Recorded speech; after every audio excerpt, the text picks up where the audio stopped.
Shabbat Shalom, everyone. Shabbat Shalom. Welcome to the Keepers of the House of Light. My name is Yehuda ben Israel. Starting to my left is brother Uriah ben Israel. Uriah ben Israel. Mikael ben Israel. Well, welcome to our Sabbath class today. But first, we'd like to again apologize for our delay.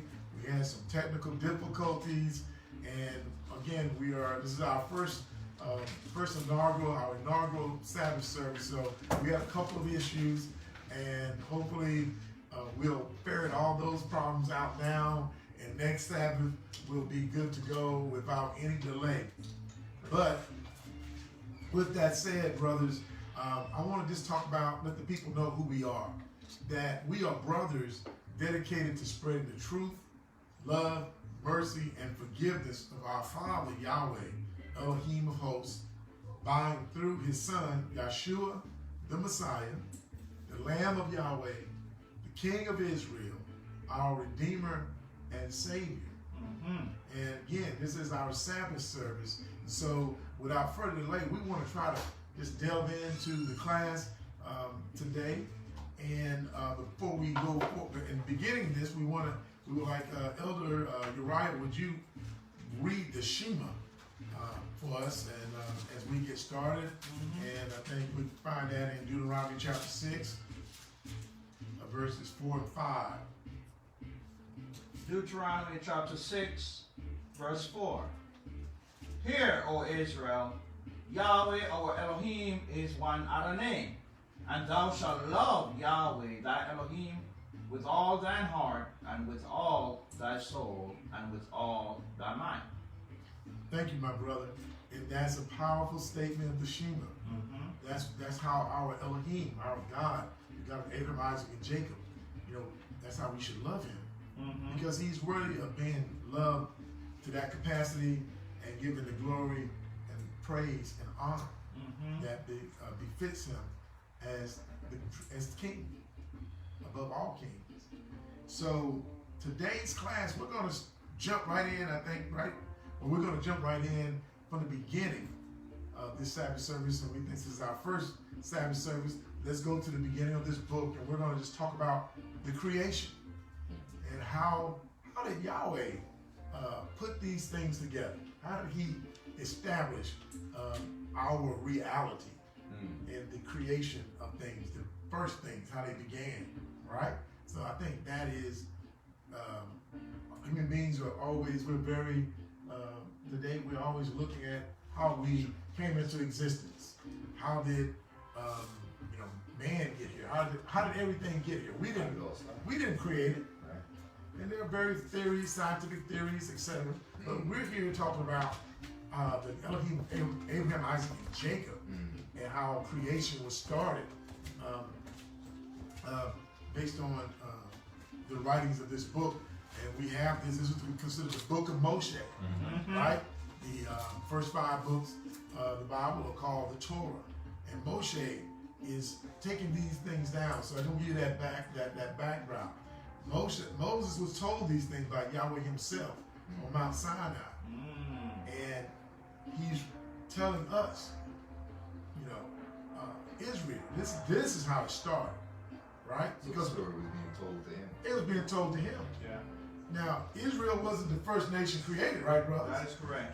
So we know that their creation, other nations, civilizations have their creation myths, stories. Right. So we can't take away from that.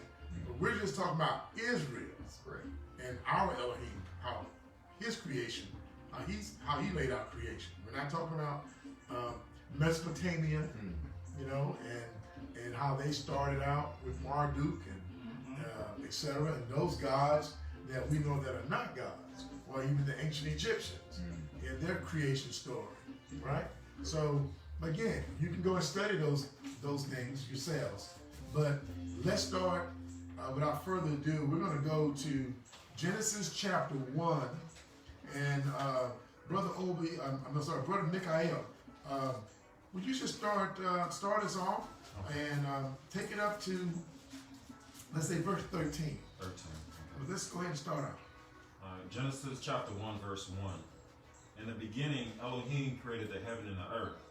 And the earth was without form and void, and darkness was upon the face of the deep. And the spirit of Elohim moved upon the face of the waters. And Elohim said, "Let there be light," and there was light. And Elohim saw the light, that it was good. And Elohim divided the light from the darkness. And Elohim called the light day, and the darkness he called night. And the evening and the morning were the first day. Okay, so this is the first day, my brothers, there have been, that Yahweh created, started, I guess verse 1, let's start there. In the beginning, just to talk about that a little bit. In the beginning, Elohim created the heaven and the earth. So, any of you brothers want to have anything to say about that? Well, first thing that stands out, we know that there is 3 heavens. So what heaven was created here? We know that there's one heaven, and I'm kind of going further up, getting beside myself, but we know there's that third heaven where Yahweh sits, and that heaven's not going anywhere. So right here, this tells me the heaven and the earth that was created is that sky that we see, and the earth that was created. Okay, so because this was created for man. Third and the second heaven are eternal beings. So yeah, that's what I got from that. okay. What I received was that it says in the beginning. So he's establishing time, a sequence of time. Beginning is the start of something. Now we know that Yahweh is not bound by time. That's not when Yahweh came about. Right. He's before the creation. He created all things. Right. It has no beginning or end. That's true. So what my brother was just saying, where Yahweh, is there's no time or space when it comes to it. That means time is within him. So he was before time. I was just like noticing that in the beginning. So this is his creation. It's talking about in the beginning. That was the start of time. So this begins. So he's what you're telling me that Yahweh, when he created heaven and earth, he basically created this plane for his creations, like us, man, and all the things that we're gonna go into. But this is our realm. Right. Yes. This is where we function, and we're limited and guided by time and space. Whereas he, as the brother said, in that third heaven, where God is, those are spiritual beings. They're not living. They're created beings. He created all things, even his angels and all the other angelic hosts, etc. But we're bringing it down to the earth, heaven and the earth. This is all we know in this realm, right? Yes, my elder brother, Isaac just said that. So basically, what you're, saying to us fully to get a grip on it is when he said in the beginning, that's creation for mankind in general. Well, yeah, The that's heaven all and right. earth, Yeah, exactly. because he already created the angel or his workers to perform his job. Right. Well, and when you go into that term angels, when we look at in the King James, that's a good segue. Let's talk about that in this one verse now. In the beginning, Elohim, but it says, when you read it, it says God. And we know that's singular, right? One person means that's what you're saying. Well, in the English, if you look at this word God, it's just one person. But in the Hebrew, it's Elohim, and it's a plural. It's plurality. So it's wait a minute. So you're saying there's a plurality? No, we're not talking about the Holy Ghost and all that. No, it's not the Trinity. But we're talking about when Yahweh, He's sovereign. So when He speaks, when He created, His word becomes a God in that sense. Yes. But so that plurality is talking about Elohim, Yahweh, Israel, His firstborn son creation, and the angels. Yeah. In that plurality. Yeah. And we're going to see that later on as we go further. But I wanted to hit that about this heaven and the earth, and that there was nothing except Elohim, and His face was on the waters. But before that, everything was what? The earth was without form, void, darkness was upon the face of the deep. Man, That's so pretty interesting. Without form. without form. So, what is this? So, and then the light, brother, the brother, you know, he says, verse 3, what are we talking about? Elohim said, let there be light, and there was light. What are we, and Elohim saw the light, that it was good. Elohim divided the light from the darkness. So what is, so what's being, the sun? This is not the sunlight. That is well, what are you talking about? It's not the sunlight. I don't understand. I mean, because we're looking at, so there's something else being, so you're telling me it's not that simple? It's not the sun? No. This is what governs man. Okay. Which is the light. That's the law. Oh, praise God. Yeah. Praise God. So that light, when he created heaven and earth, and to let there be light, what you're saying, he put order in, Yes. structure in the earth. He spoke things had to go a certain way from that point on. That light came into the earth. That's, you know, so that law, and he saw that the light was good, so his structure, that creation is good. This thing's gonna follow the way I want to follow. You know, y'all, you're right. You kind of smiling at me. No. Is something you want to say something? No, yeah, I really have to smile, but you know, I mean, to put words, I can't put words to it to describe Yahweh, but I can put words to it so that men out there, mankind as a whole, can understand. Correct. I would love to go to the book Psalms. Okay. Psalms 119. Okay.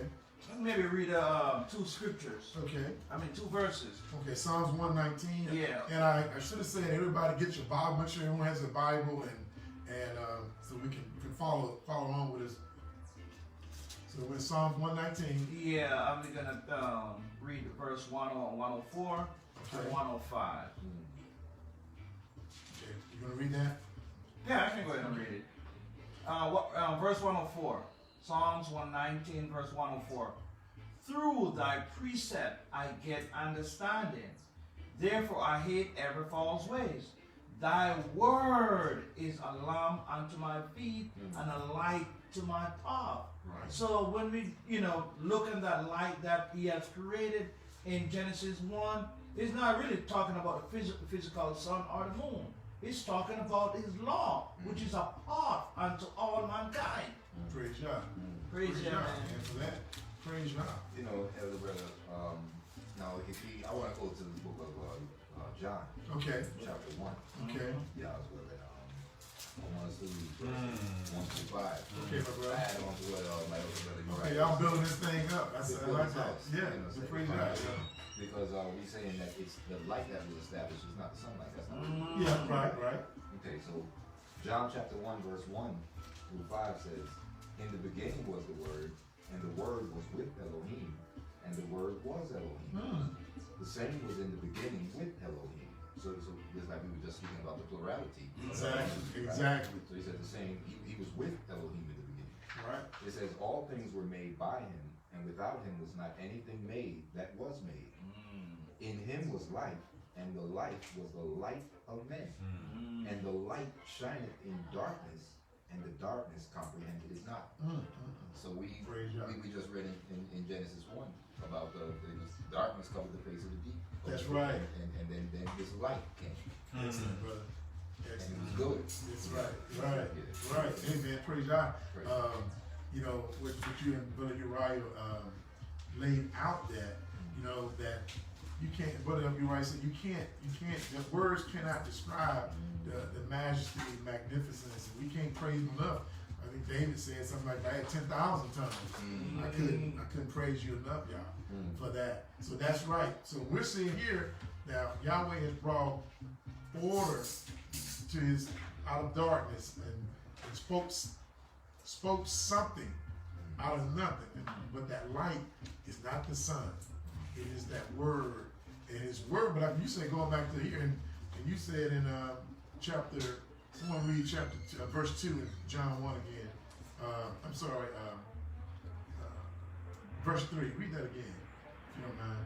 I'll read it right there. Okay. It says, all things were made by him, and without him was not anything made that was made. In him was life, and the life was the light of men.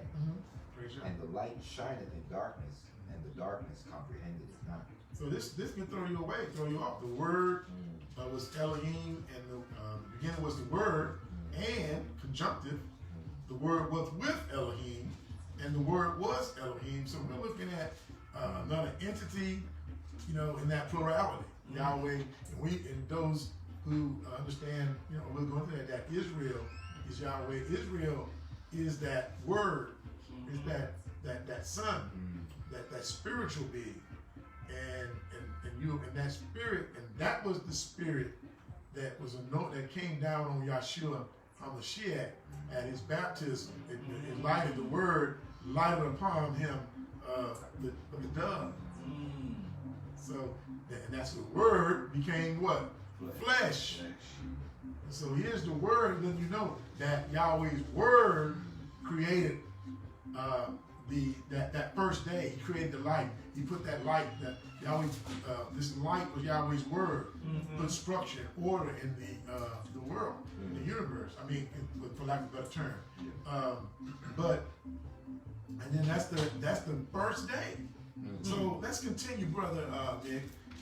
Brother, y'all brought us some good points, because see how much information you get out of those first 3-4 verses you brothers talk about, and we just gloss over that like this. Oh yeah, he just created it. God created everything, but it's not our fault. But those are the doctrines and the religions that we've been in that has taught those things. So we have to dig a little further. You know, we're at the keepers of the house of light here.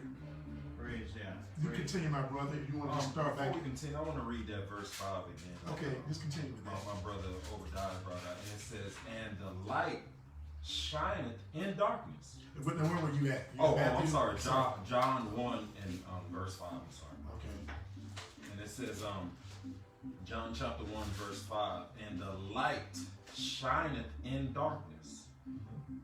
That's what we strive to do with this platform we have. In the midst of everything, this light shines darkness. And then going back to Genesis chapter 1 verse 4, I have a little note here. Then darkness, it means obscurity. Right. Something that is not plain to see. Right. So it's not plain to see. You need that light to shine upon people so they can see Exactly. that what wasn't plain in plain sight. Exactly. Yeah. That's true. You know, my brother, the way you put it, and you look on light. Light also means salvation. It means, the growing of the spirit, of understanding, of the way the Creator created life on a whole and want us to continue in his path. Exactly. Because, and that's the theme here, the light. We know that the Mashiach is the light of the world. When we get down there, because later on, but again, this is one narrative. It's nothing. It's not the Old Testament and the Gospels and the Epistles. It's one complete narrative, one complete story here. There's nothing. It's all got that synergy with it. But you got to be taught how to read this book. If you're not taught, how are you going to read this book? It's going to be a mystery to you forever. And this, I think, hopefully, what we're adding light today. That Yahweh's allowed us to come in here and talk about these things. Okay, my brother. Let's go ahead and pick back up. We're in Genesis 1, verse 6, I think. Yes. Genesis chapter 1, verse 6. Okay, we completed the first day, right? So we're going to verse 6. Okay. And Elohim, verse 6. And Elohim said, "Let there be a firmament in the midst of the waters, and let it divide the waters from the waters." And Elohim made the firmament and divided the waters which were under the firmament from the waters which were above the firmament. And it was so. And Elohim called the firmament heaven, and the evening and the morning were the second day. Wow. So that goes back to, just to let you know, where in chapter 1, verse 2, it said, and the spirit of Elohim moved upon the face of the waters. Nothing was set up to be set up. Right. So now we have the firmament being created. Right? So let's talk about that firmament. Well, you started it off earlier, Brother Nick, when you were talking about you got the first, the third heaven, for Yahweh the throne room is, the second heaven, where Israel and the angels are, and then the heaven that we see in the sky, right? So, but what we see above us is actually the firmament. Yes. And what's up? Let's talk about the firmament. Anybody? Just simply the sky. That's all. It's the firmament. I mean, we call it heaven, the sky, Right. space. Like it's just what we can see. Right, what we can see. It even goes a little further with art as on the arch. There we go. The expanse. Okay. The expanse of water, vapor above. Right. So it's a barrier, But right? It's a firmament dividing, as it says. So we got to ask ourselves, he said, let there be a firmament in the midst of the water. So this thing was full of water. It was full of water. And so he divided, an arch, he divided the waters. What does it say? That were above the water, the waters from above. Yeah. That the waters from, and the waters from But below. So we're beneath the firmament, because obviously that's logical. When we look up, we know we're below the firmament. So somewhere where we cannot reach, there's something above the firmament. We're going to talk about, that's waters above. So man denies it. So man speaks his own. Right. It's space. It's a It's vacuum. space. Just go out there when you leave Earth and you just keep flying, and the Voyager, the spacecrafts are flying and flying. But do they know what's above that space? I mean, that's what this is a mystery. But Yahweh is telling us in verse 7, right? Read that again, Nick. Verse 7. And Elohim made the firmament and divided the waters which were under the firmament from the waters which are above the firmament, and it was so. And it was so. And brother went through in verse 8. Continue.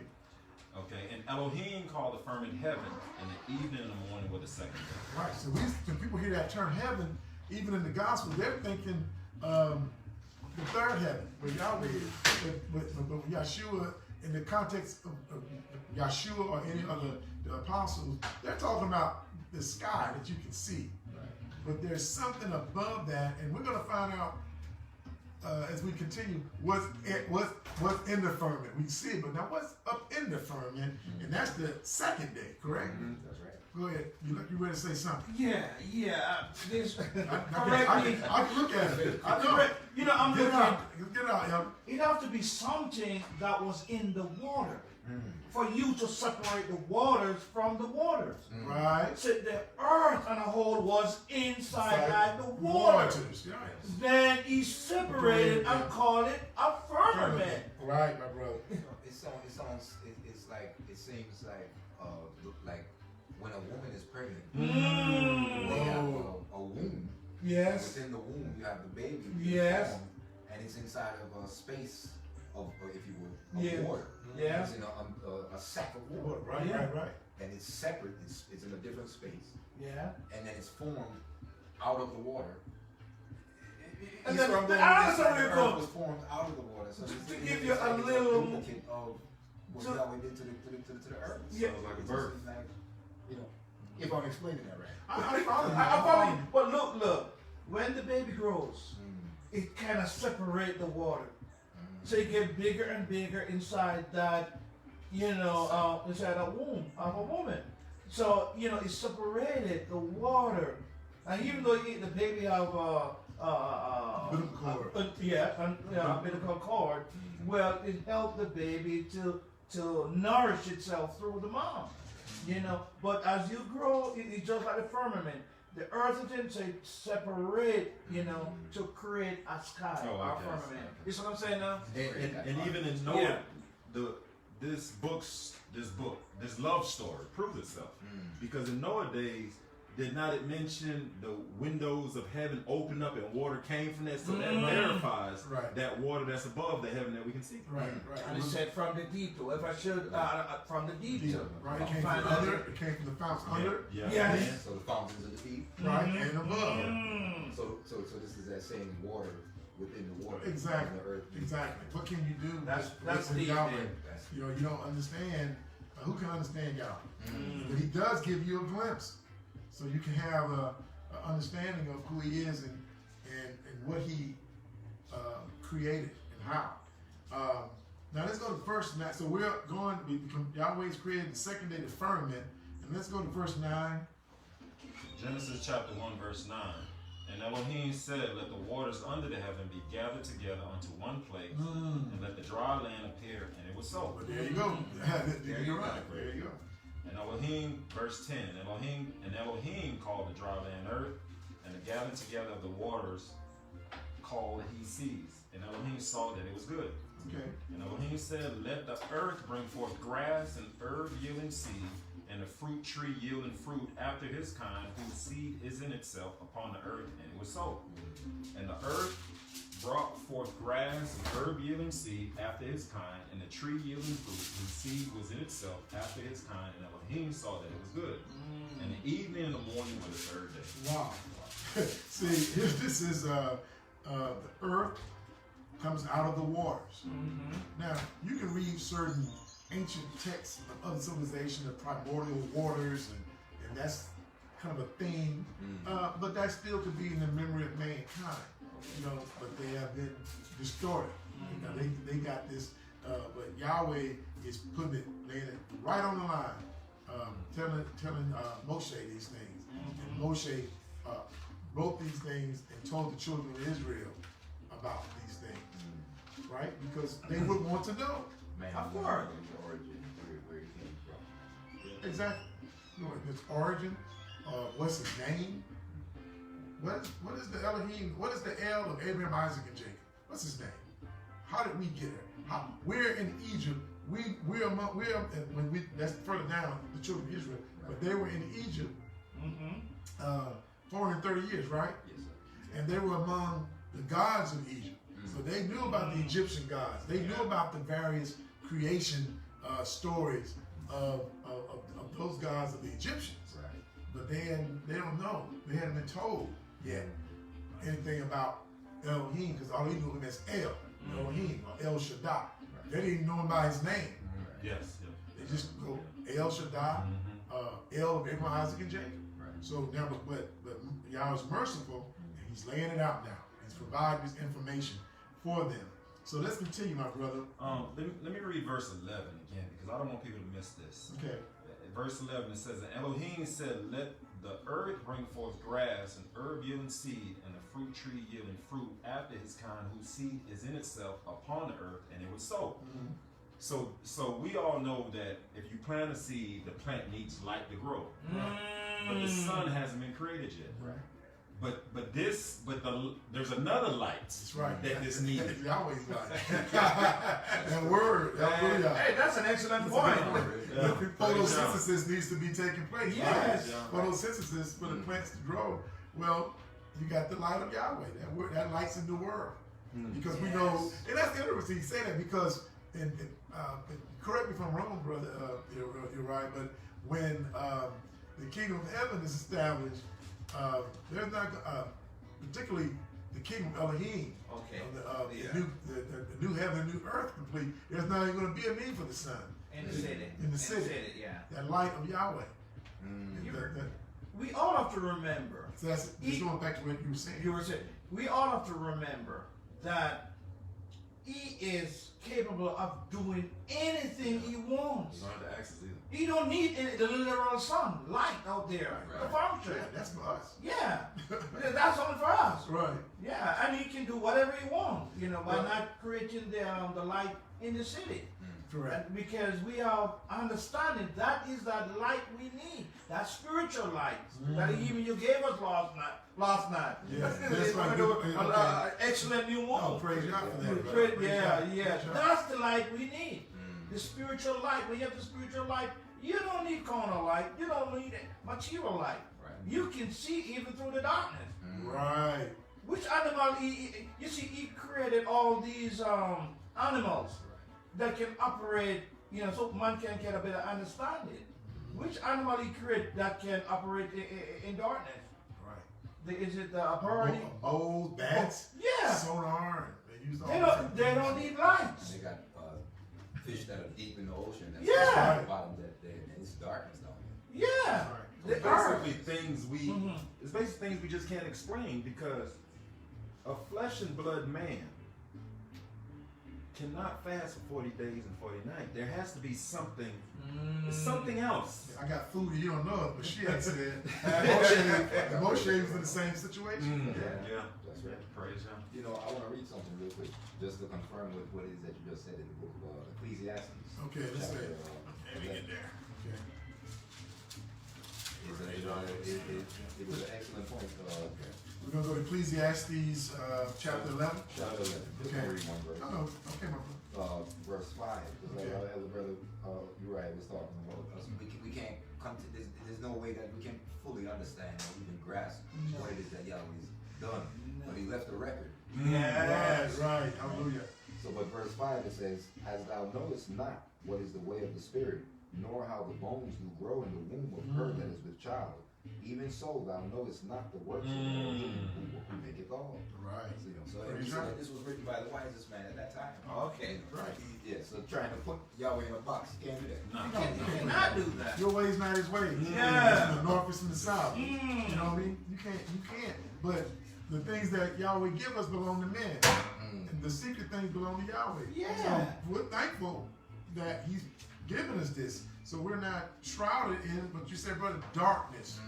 We have the light. We have the light of his word.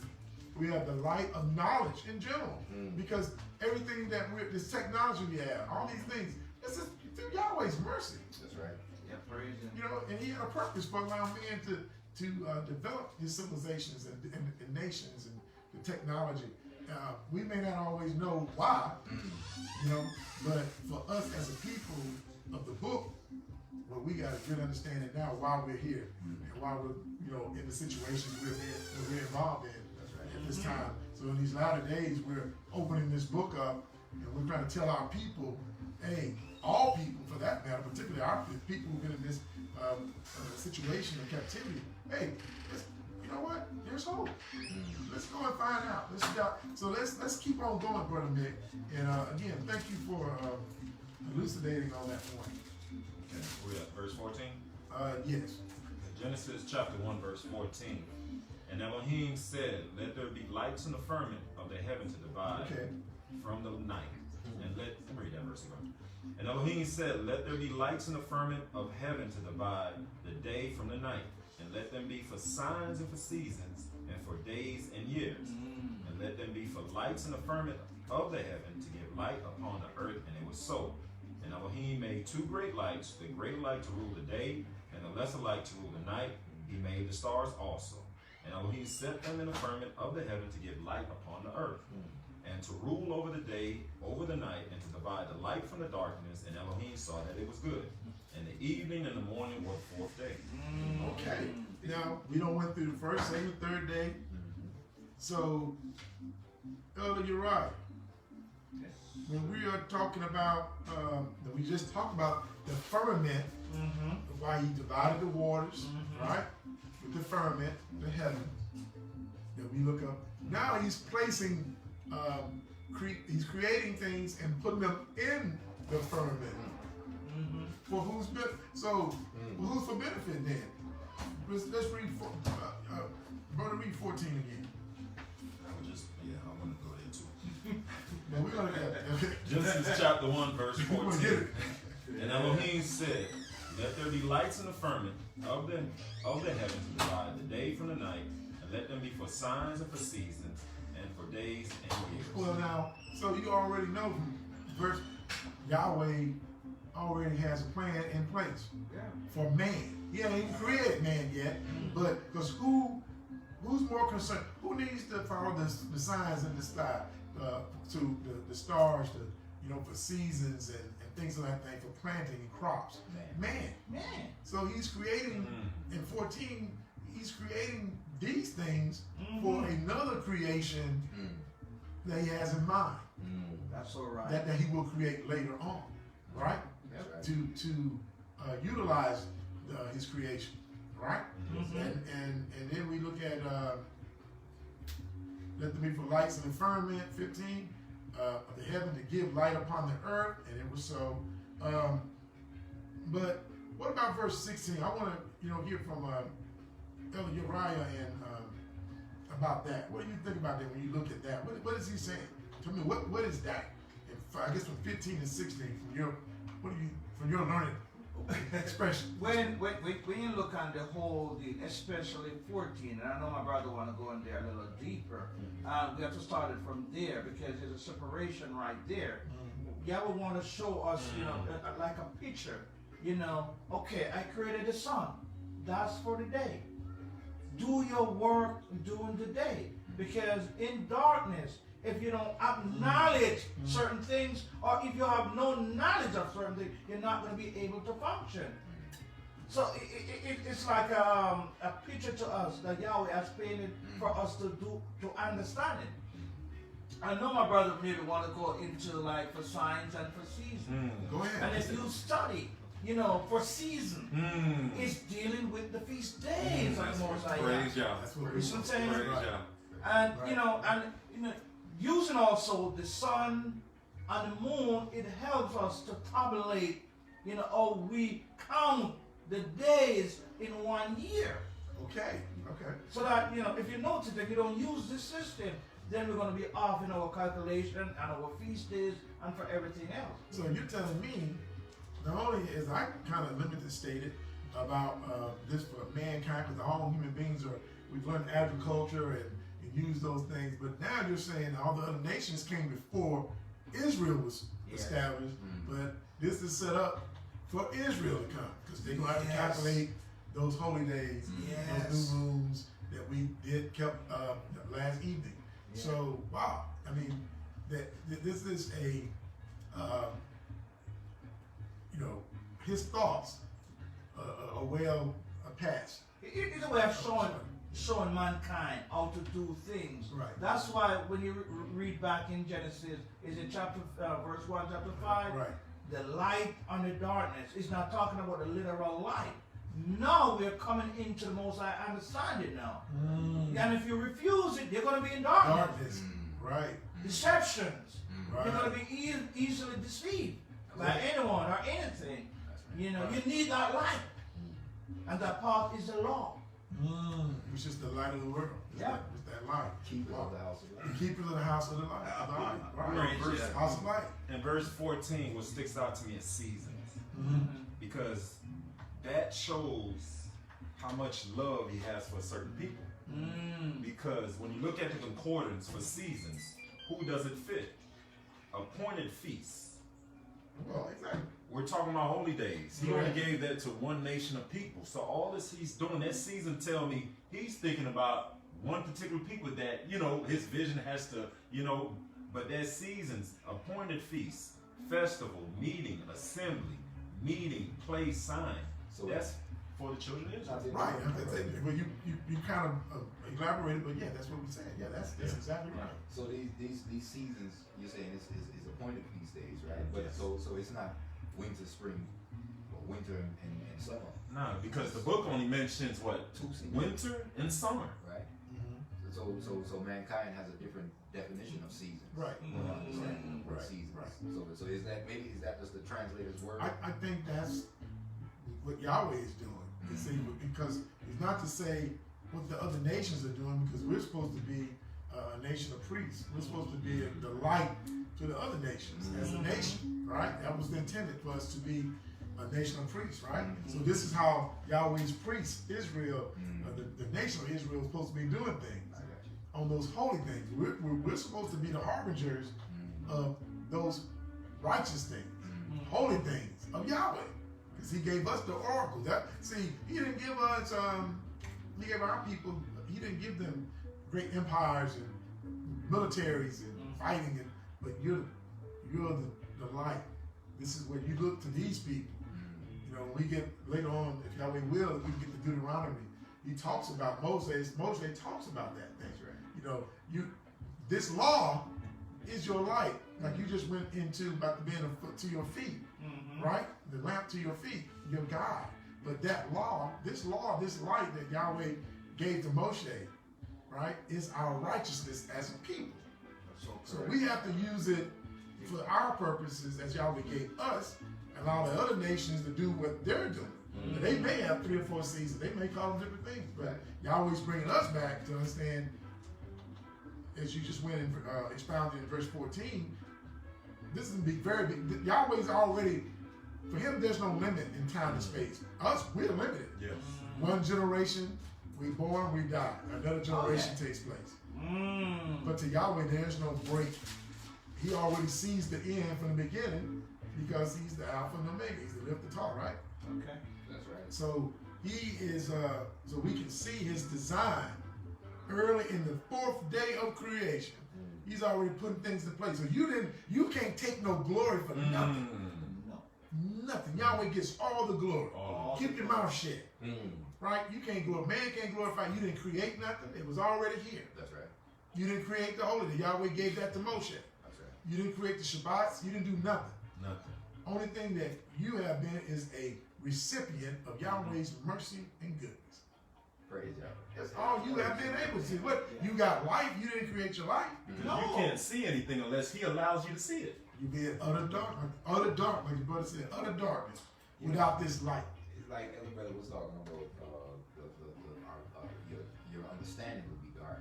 That's Your right. lack of light, right? But can I just jump? Go here, brother. Let's go. Deuteronomy chapter 4. Verse. Okay, well, you already, you know what I'm talking about. I said Deuteronomy.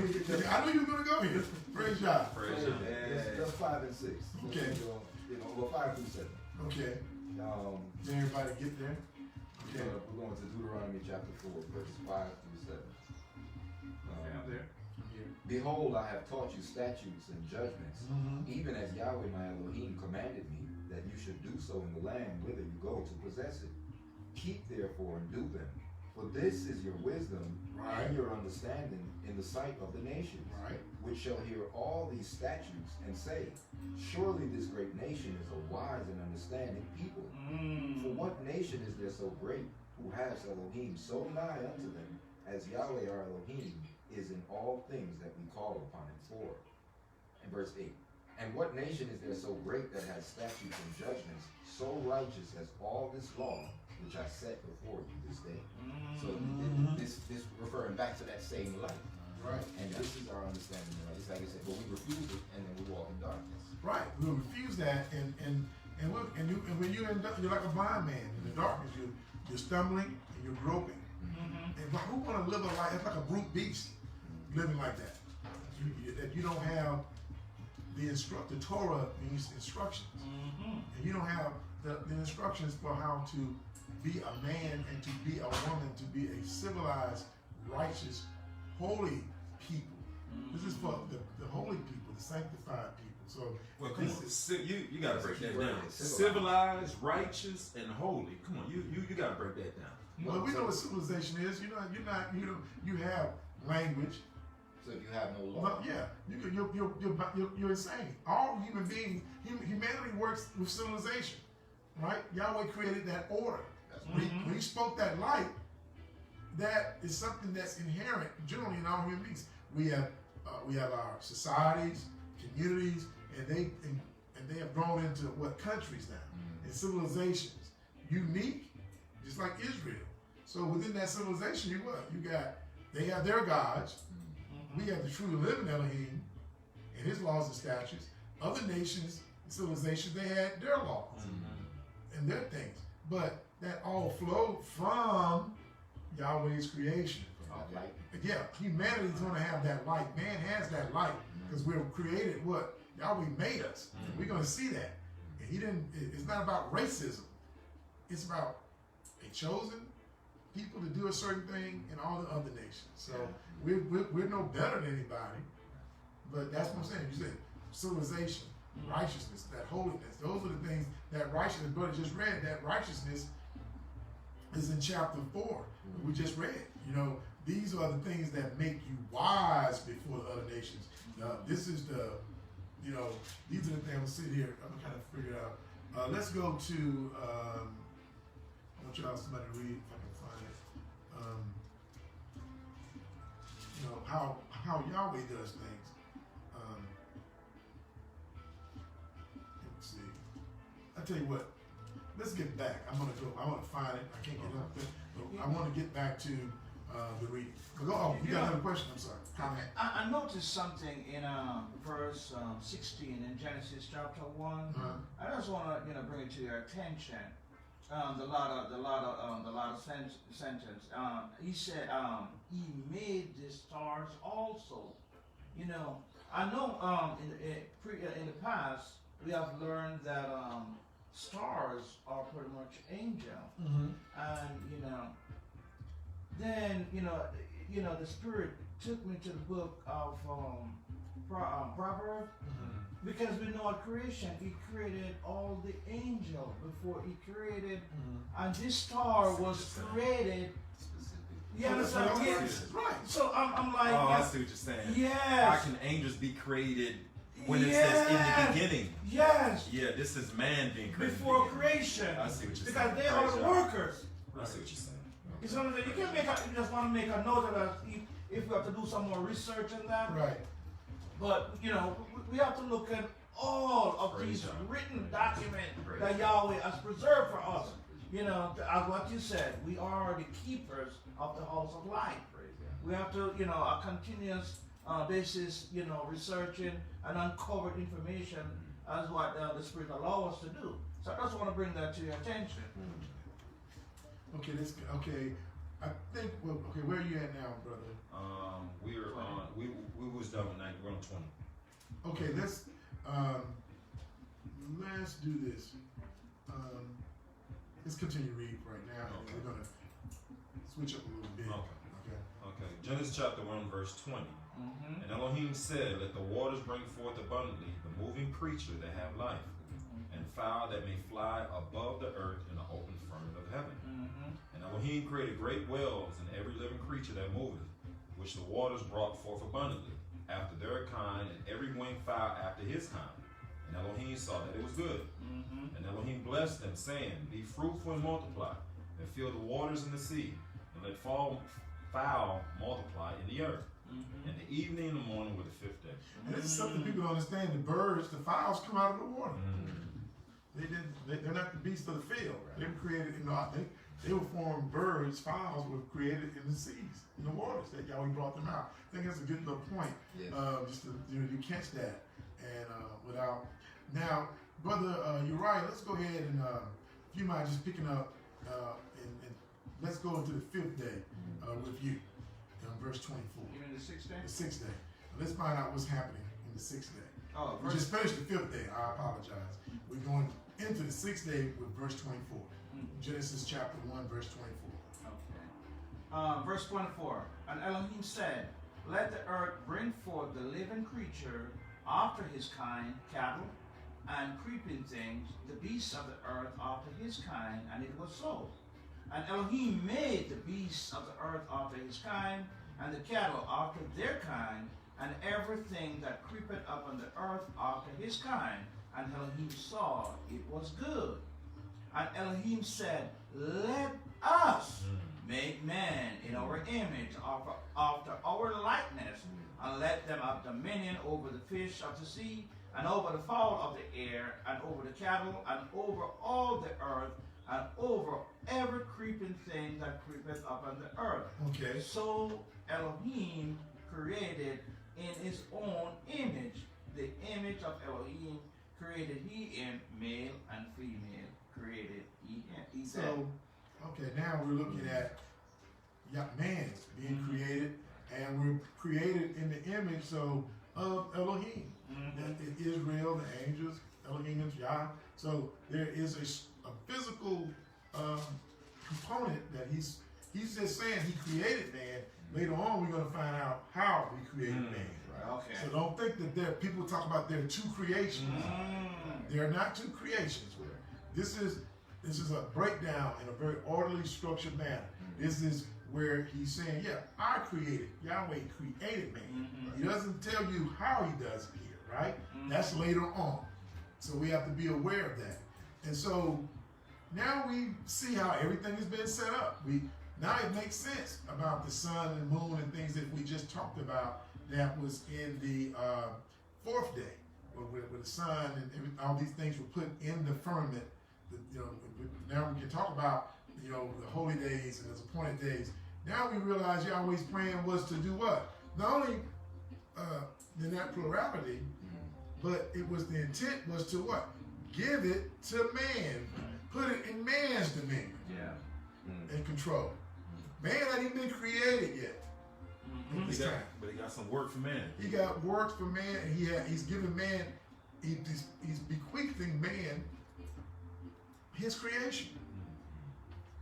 Think about that. That's love of a father. That is something different. Now, you haven't done anything to deserve to be given the earth and all of the abundance he just created. The fowls of the sea, the fishes, the great whales we just read about in the fifth day. All those things and he's allowing them to, he's blessing those beings, those creations to multiply, fill the waters, fill the air, the beasts of the field. Everything is there, waiting for this next phase, brother. And this is why we gotta be careful. Verse 27, what it says, so Elohim created man in his own image.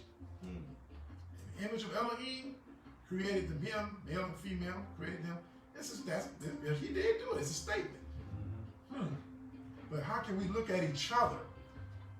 The man, we look at each other and belittle each other, murder each other. And we're images of the Most High. I hate you. I want to murder you. You're nothing to me.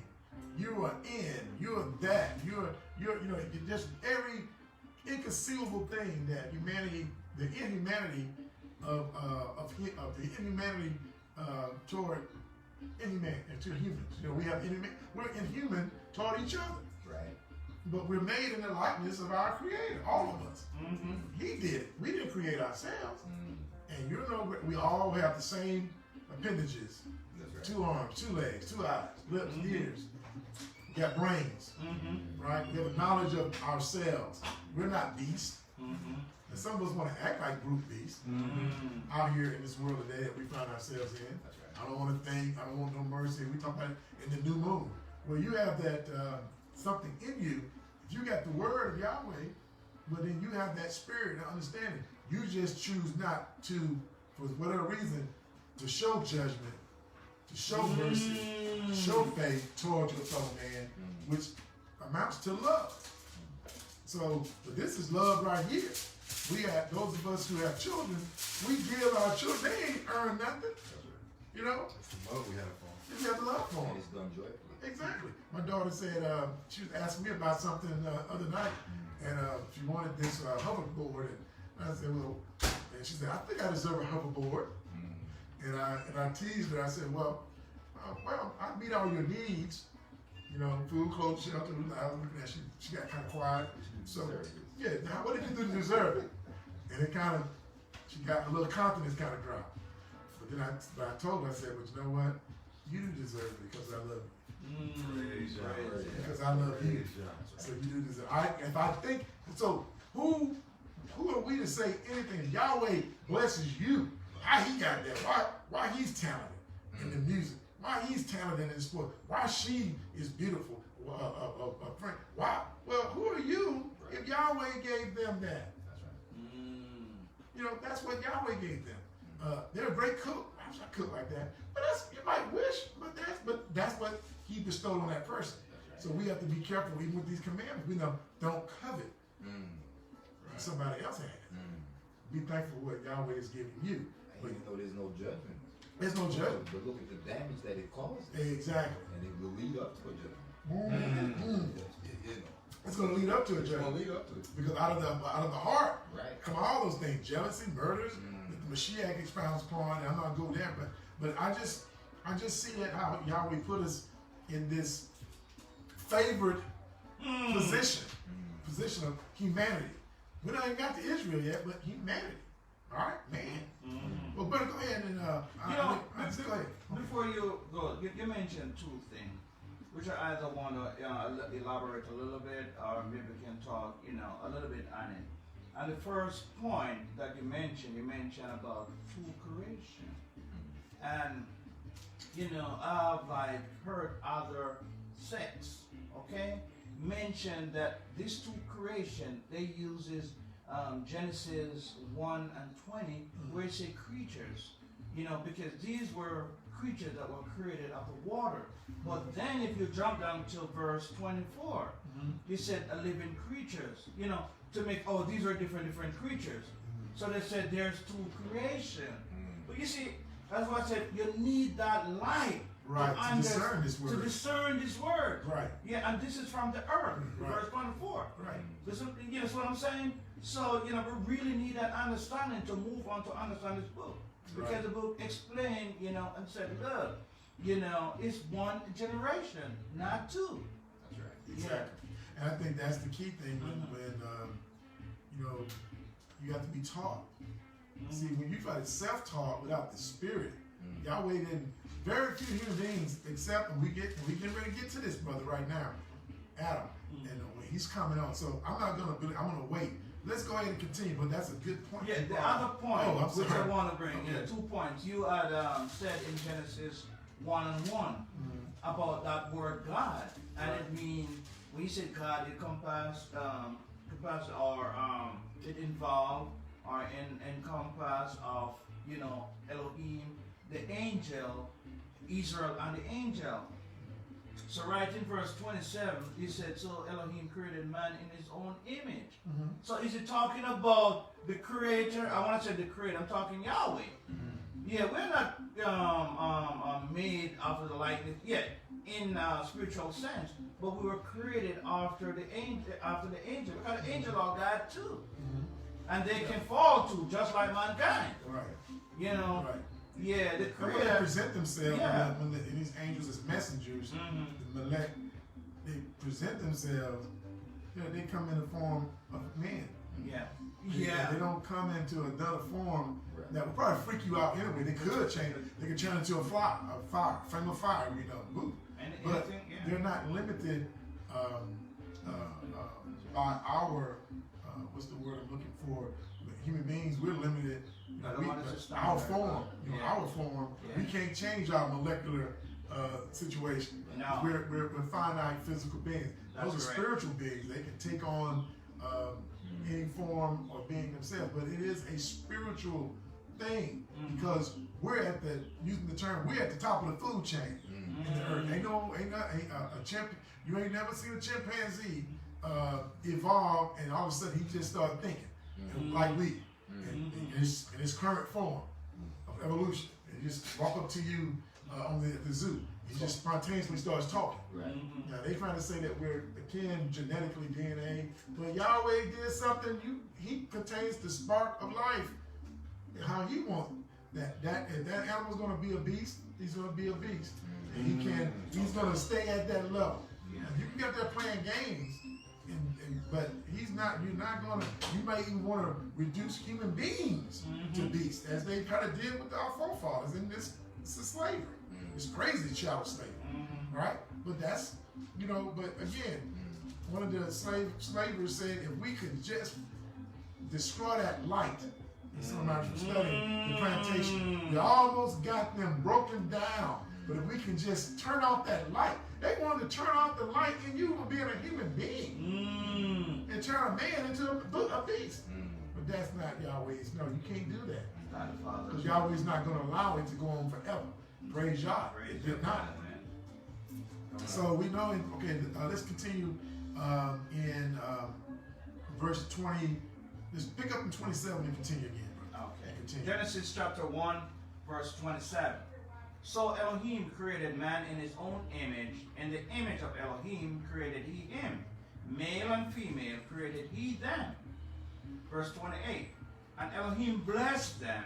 And Elohim said unto them, be fruitful, and multiply, and replenish the earth, and subdue it, and have dominion over the fish of the sea, and over the fowl of the air, and over every living thing that moveth upon the earth. And Elohim said, behold, I have given you every herb bearing seed, which is upon the face of all the earth, and every tree in the which is the fruit of a tree yielding seed. To you it shall be for meat. Verse 30. And to every beast of the earth, and to every fowl of the air, and to everything that creepeth upon the earth wherein there is life. I have given every green herb for meat, and it was so. And Elohim saw everything that he had made, and behold, it was very good. And the evening and the morning were the sixth day. Well, see now, this should let you know something. So all this dominion has been placed in man's hands, correct? And the everything. And we're living at a time where we can look back at humanity. It has been fulfilled. We have multiplied and replenished the earth in the billions at this point, as I'm told, right? And we have complete dominion over everything in the sea. There's nothing too big or powerful that man has not subdued. To the whale, they hunted the whales to the point they almost made them extinct in the sea. They, so everything. But look at 29 and 30 and 31. Does something stand out to you, brothers, when you read that? What comes to mind when you read that? What's coming to mind? Man was a vegetarian. Can you say that again, my brother? I want you to say it. I want to say it clearly. Come on, we know what it means. I want to muffle this. Man was a vegetarian. Okay, man was a vegetarian. Yeah. And these things were given for man. Man and animal, I'm sorry. Well, that's fine. That's the first question, because we see when we go to 30, that's for 29. It was given for man, fruit, the seed, to eat these various fruits, and then 30, and also every beast on the earth and fowl the air. It was given to them for food as well. So the earth was bringing forth life in itself, as Yahweh commanded it to do. To what? To feed mankind and the rest of his creation. Wow. So obviously blood has not been shed. There's no sin in the earth. Everything is pristine. There is no curse. So we have to understand there is no curse. This earth is cursed. It's been redeemed by, we've been redeemed, and it will be totally taken back by the Messiah, at that time of his return, and when Israel is in the land and all these different things. So we know that. But now, this is the pristine earth. And there's nothing, animal is not killing other animals. I was talking about this the other day. Man, it's like we're in a savage jungle. Everybody's eating everybody to live, right? I mean, so, but in the beginning, it wasn't so. That 6th day. Okay. Now we're gonna go to. Before you go on, something stood up. Let me know. Verse 28, Genesis 1, chapter 28, and it says, "And Elohim blessed them, and Elohim said unto them, Be fruitful and multiply and replenish the earth." I want to start right there. Replenish. That's why it's like this is not our language. So you have to use your strong concordance, because I can understand, but I can't understand how people can see two creations. But it's no different than that darkness that we spoke about. Darkness just simply means something that is not plain to see. Okay. But that word, like if you just read it for what it is, and you see replenish the earth, you would think it was some people before. Right. But no, replenish the earth just simply means just to fill the earth. There was nothing but before that. You know what, my brother? You can maybe look at it in two directions. Maybe we never looked at it in another direction. You mentioned before where you said, you were talking about civilization, when you have population, death, and everything else. So, I really look back and I think I was discussing it with you about that 28, about that fruitful and multiply. It means when I look at it different, you can tell me if I'm incorrect. But being fruitful and multiply, that means your seed now is upon the face of the earth. After a time, you're going to have death. So then you have to replenish the earth. You understand? Instead of, saying like... It's not a one-time thing. It's not a one-time. Okay, remember, you have to understand there's a time gap. You always say there's a time gap between certain events. You can't say this happened like tomorrow. It may happen in the next 1,000 years when the earth been populated. So then you have to go back and replenish you have to put back because the word replenish means put back. Well, So you can look at it in two scenarios, you know. well, you can. I think that's put back to feel, but what before he's created man and woman, he's telling you did this in the sixth day. But I also think what Yahweh is doing, what this is saying is that because Adam and Eve, we haven't gotten to that yet. But man has, like I said, there's no curse in the earth at this point. Man has not fallen. He has not. So he already knows that there is going to have to be some type of man. When we say we don't know what the plan would have been if Adam and Eve never broke the law, right? Would there have been a whole, well, we don't know, but this is the track we're on, right? So when I look at it, well, Yahweh already knows man is going to, he already knows there's going to be a fall. He already knows you're going to break the law. And therefore, that with that, you're going to have to go out here and, because again, they were created to be eternal beings. From my understanding, they were created to be, when we see their when you actual, first created mankind. yeah. So why would they need to be procreated? You only procreate to keep life going. So death would have to come into the earth. So you can't. You follow me? Yeah, I follow you. In order for you to, that's why procreation for organism is for perpetuity to self life. Life is going to find life.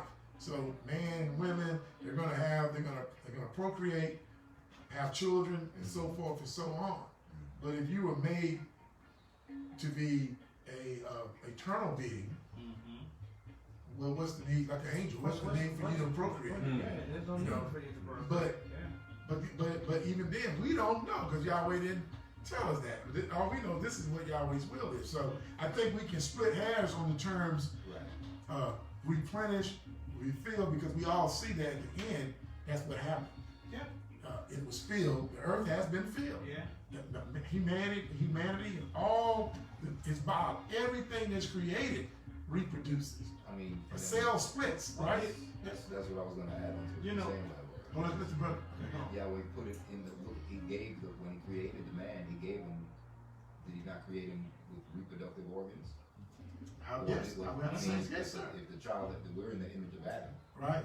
so we have what he was created with. So Yahweh had no intention on him to. That's That's a good point too. Exactly. Right. Yeah. Why have that appendage? Gave him no organs. No blood. They're gonna live forever. Right. Already. And see, those are those things that people want to write great books about and speculate, and they write books and create churches and they create doctrines, and they don't. And if they have to, they become mythical.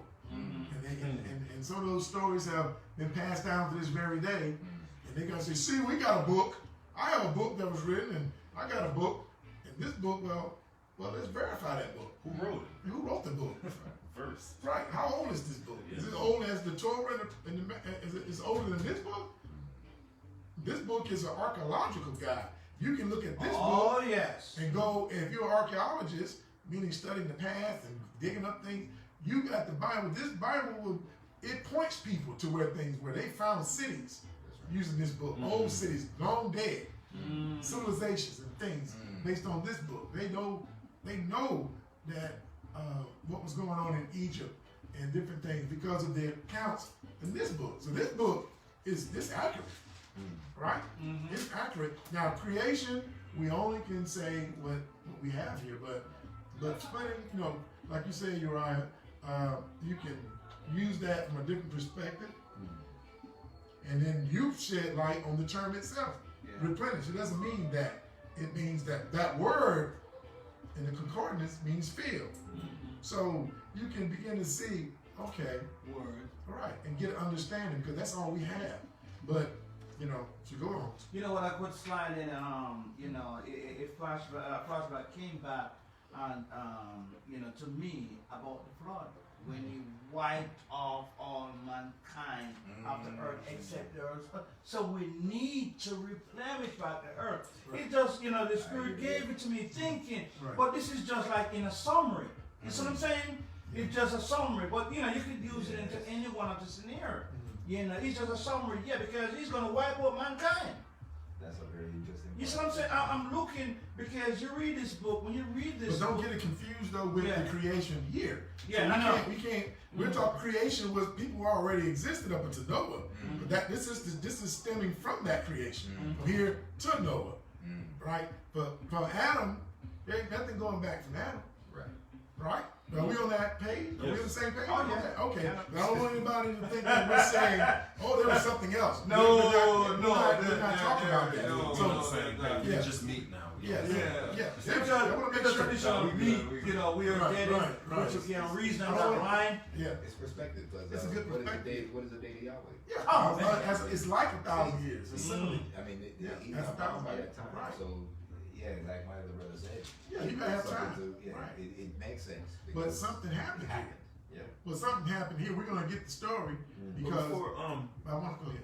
one thing it just stuck out to me because I know like in this journey that we go through, you know what I'm saying, I've been there, you know what I'm saying, you see your brother, your sister, because I used to refer to him as Jake and all of that, but because it's either two sides, either you have the light or you're in light or you're in darkness. Should we look at people that's in darkness because it's just light and darkness, right? Darkness just means it's not something, it's not plain to see to that person. Well, let me take you somewhere. I think if I can go there, I want you brother to read this and for me, and let me find it. Let me see. Let's go to John chapter 9. And this, I want Obadiah. I want you to read this for me, and I'm gonna just give you a little backdrop. This is when the man Yahweh Yeshua restores the sight of this blind man. All right, and he's eventually brought before the Sanhedrin, the council, and they're grilling him about who actually gave you your sight. How'd you get your sight back? And he's constantly trying to tell them, Yeshua, this guy, I don't know who he is, and he's giving this testimony, and he finally does something. Now Yeshua heals him and restores his sight to glorify Yahweh. He was blind just for that purpose, to bring glory to Yahweh and Yeshua at that time. But he's with the Sanhedrin, they're talking, and he begins this. I say, this is a testimony, brother, just breaking some things down. But let's go here. I want you to start, and they're answering these questions. Go to verse 27 and go to 41, Obadiah, if you don't mind. Gospel of John, chapter 9, verse 27. And I just want to paint you that backdrop. The Pharisees, Sadducees, they're drilling him on this matter. He's before the Sanhedrin, that council of the body, the leadership body. Okay. John chapter 9, verse 27. He answered them, I have told you already, and you did not hear. Wherefore would you hear it again? Will you also be his disciples? Uh-oh. This is what happens here. Then they reviled him and said, Thou art his disciple, but we are Moshe's disciples. We know that Elohim spake unto Moshe. As for this fellow, we know not from whence he is. The man answered and said unto them, Why, herein is a marvelous thing, that you know not from whence he is, and yet he has opened my eyes. Now we know that Elohim heareth not sinners, but if any man be a worshipper of Elohim, and doeth his will, him he heareth. Hold pause one moment. Yes, sir. So now, this blind man out there begging has understanding, right? Because he's an Israelite, he's a Jew. He knows, he said, hey, y'all want to hear the word, but he's pontificating to the powers that be. They running the show. He has the audacity to tell them something, and we got to watch ourselves. We get a little information, knowledge. Hey, who you talking to? Well, let's continue reading. Let's see how they respond. Yes, sir. Verse 31. Now we know that Elohim heareth not sinners, Right. but if any man be a worshipper of Elohim, and doeth his will, him he heareth. Since the world began, was it not heard that any man opened the eyes of one that was born blind? if this man were not of Elohim, he could do nothing. Wow. Okay. They answered and said unto him, Thou wast altogether born in sins, and dost thou teach us? And they cast him out. You got thrown out the church. Hey, Cast out the synagogue. That's it. That's the worst thing can happen to you. all he did was ask one question. Yeah, you ask one too many questions. You're trying to teach them. Oh. He was born in sin. But he's telling them right? He was a right. He's telling them that which is right. Ain't nobody seen these kind of miracles. Yeah. That's real. But continue to read, brother. Yes, sir. Verse 35. Yeshua heard that they had cast him out. And when he had found him, he said unto him, Dost thou believe on the Son of Elohim? Pause again. The whole pause again. Now, go to somebody just read verse 11. This is when he heals him. You know. Verse. Okay, I'm not going to read that. But in verse 10 and 11, he healed him and he sent him on his way, right? Yeah. Sent him over to wash his face. And his sight, his sight was restored to do those things. But now, but Yeshua, now this is what I wanted to bring about, and we're going to get to the rest of that.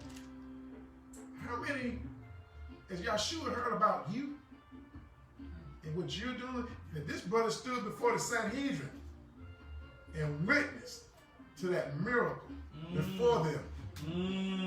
You guys must want to know, be his disciples. Keep on asking me. Then he broke them down about, hey, y'all, we don't hear nobody sinner. You don't hear us. And we know y'all we don't hear the prayers of the sinners. You know what?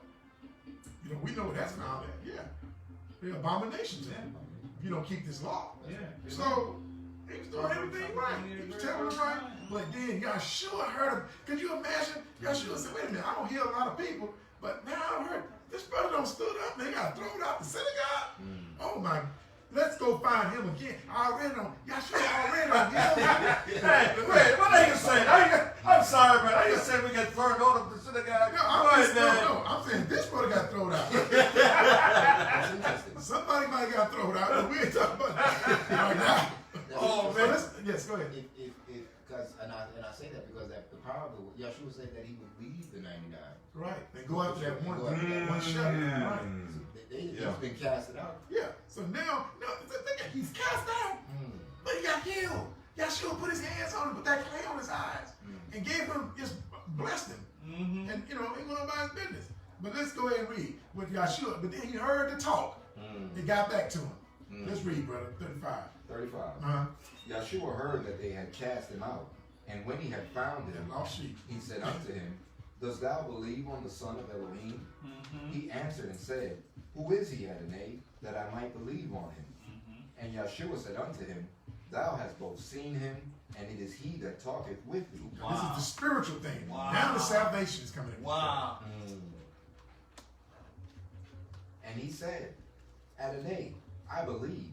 And he worshipped him. And Yeshua said, For judgment I am come into this world, that they which see might not see, and that they which see might maybe. So let me read that again. And Yeshua said, For judgment I am come into this world, that they which see not might see, and they which see might be made blind. And some of the Pharisees which were with him heard these words, and said unto him, Are we blind also? Yeshua said unto them, If you were blind, you should have no sin. But now you say, We see. Therefore your sin remains. And that goes back to what you were saying, brother. I want to go back to hear your earlier point. You recall you said about people, their sin, or say that again. You were telling me, but this. Oh, as far as I was looking at that darkness when you read it. It humbles you because you know what I'm saying. You have to be careful because you wasn't always at that place. Right. So that darkness, it just stood out to me. It simply means something that is not plain to see. So our people, our brothers and sisters like us, they're in dark. It's just not plain to see. It's like you were there at one point. Right. You know what I'm saying? So it's just the love and the patience you have to show for folks in darkness. So we have here that Yeshua explains that they're blind. If they are blind, if they are blind, then they're in darkness, right? But Yeshua explains it, but these Pharisees said, well, hey, are we blind? Are we blind too? He said, well, if you were blind, you should have no sin. So don't think that Yahweh isn't, our people might be, if they don't know this truth, yeah, they may be, they're blind and they are breaking Yahweh's law. They are sinning. They subconsciously with 10 commandment type breaking, robbing, murdering. But some just are good people. They're worshiping the God that Yahweh put us in here too. He scattered us here, and they're Christians, etc. But that's what they're doing. But that's Yahweh's will. Right. And Yahweh got to bring them out of that blindness. Not, so here, so be careful. You don't know is Yahweh imputing sin? Is Yahweh's imputing sin to them? He said, well, Yeshua said, well, no, if you were blind, you should have no sin. But now you say we see, therefore your sin remaineth. So now, if you say you see, you know the law, I know the book, I know the Gospels, I know this, I keep the commandments, I keep the Shabbats, I do all these things, and you still are acting contrary, right, to the word. You're omitting the weightier matters of that law, those spiritual things, how you treat your brothers, how you treat your sisters, how you just deal with your neighbor. You don't have no love, no mercy. So these things, but Yeshua said, be careful, because the people you're putting down, or the people you're calling out of control, have Yahweh brought this truth to them yet? Has he taken those blinders off of their eyes like he did you? I mean, Elder Brother, I don't mean to interrupt. In verse 39, it confirms what you just said. It said, Yeshua said, for judgment I am come into this world, that they which see not might see, and they which see might be made blind. That's right. So he's extending the mercy. He's like, they blind, they might be blind now, but I came to give them light. Right. Okay. See, Black light. Black light. Hold on, let me get a little piece of this. Hey, verse 28. That stuck out to me in John 9. It said, then they reviled him and said, thou art his disciple. Thou art his disciple. So they're the disciple of the light. But listen, it says, but you are Moshe's disciple. But we are Moshe. No. But we are Moshe's disciple. If you were Moshe's disciple, you would understand he spoke of this light. Right. A prophet among you, he spoke of this.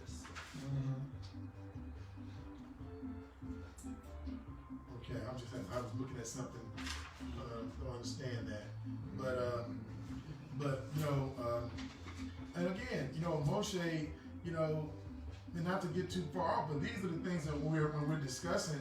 Let's go back to Genesis 1, but that's the thing when we're talking about humanity and man. I think we're in Genesis. We're still in chapter 2, right? And I think where we were, we haven't gotten to, we just got to 2, right? Yes. So that's the thing. Looking at, looking at these things, we have to take the big picture. We have to be very careful not to add to, or to whatever Yahweh's done, or to take away from. That's the law, isn't it? That's the law. So if you don't understand something, don't pontificate yourself into the lake of fire. Won't you just say, I don't know? Right. I don't know. That's the best way to say something. We're going to sit here, we're going to go over this book house, as the keepers of the house of light. We're going to, we're going to opine, but most of the time we opine, we're going back into this book, right? And also things that are common knowledge, historical knowledge, things of knowledge and things of that nature that all people know. So we don't want to go beyond what we know, right? If we don't know, if Yahweh hadn't revealed something to you, you don't know. So it's better, sometimes we, the God, even the law, the prophets, you think that somebody's gonna pat you on your head because something you don't did, and we know when Saul was killed, the guy ran back to David they say that he said he killed David. Is that right? He told David. No, he killed Saul. Yeah. Trying to gain You favor. know, Trying to gain favor. yeah. Brownie. Yeah. I'm gonna get some brownie points. Cookie point.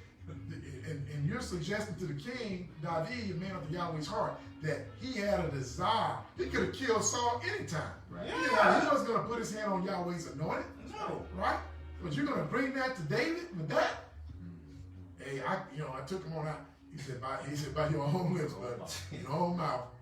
You're going to die today. So, my other word, you were talking, you said, just say, what keeps people from just simply saying, I just don't know? What keeps, I want to ask you that question. In my opinion, everybody, I'm going to give you mine, and I can get to your point. I think a lot of times,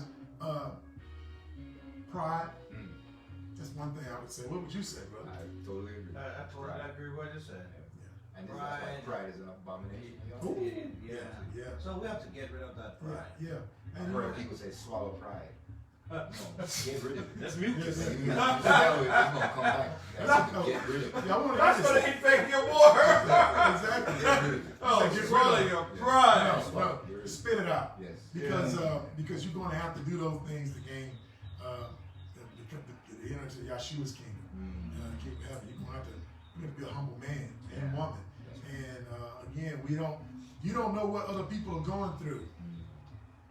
Because the person you're talking about, and I just want to say this, because Yahshua gave a parable of the men that were not working, right?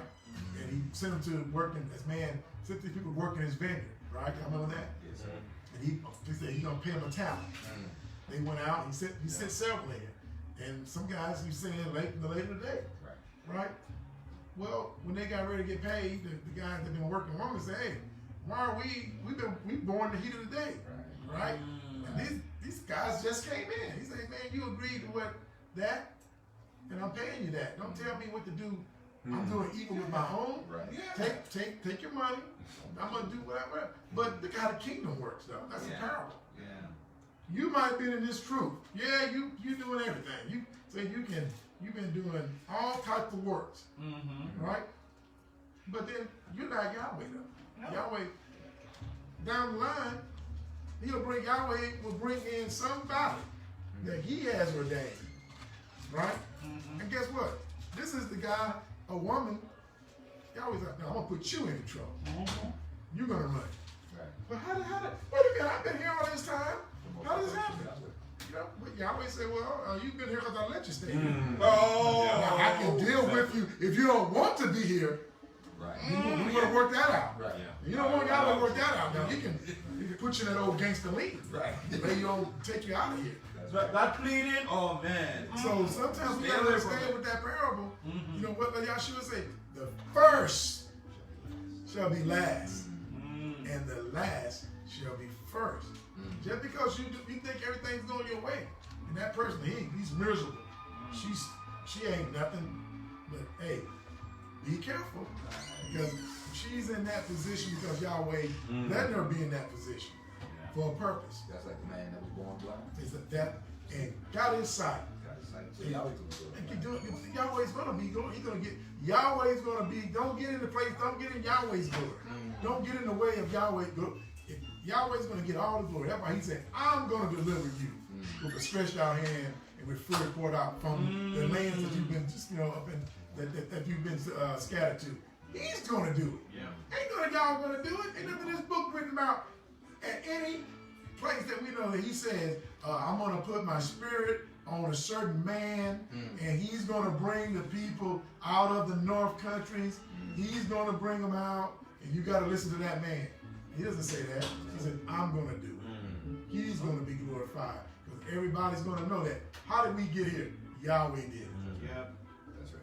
He doesn't say anything about you getting anything. So that's what. So you're a creation. We're just reading about it. You got created.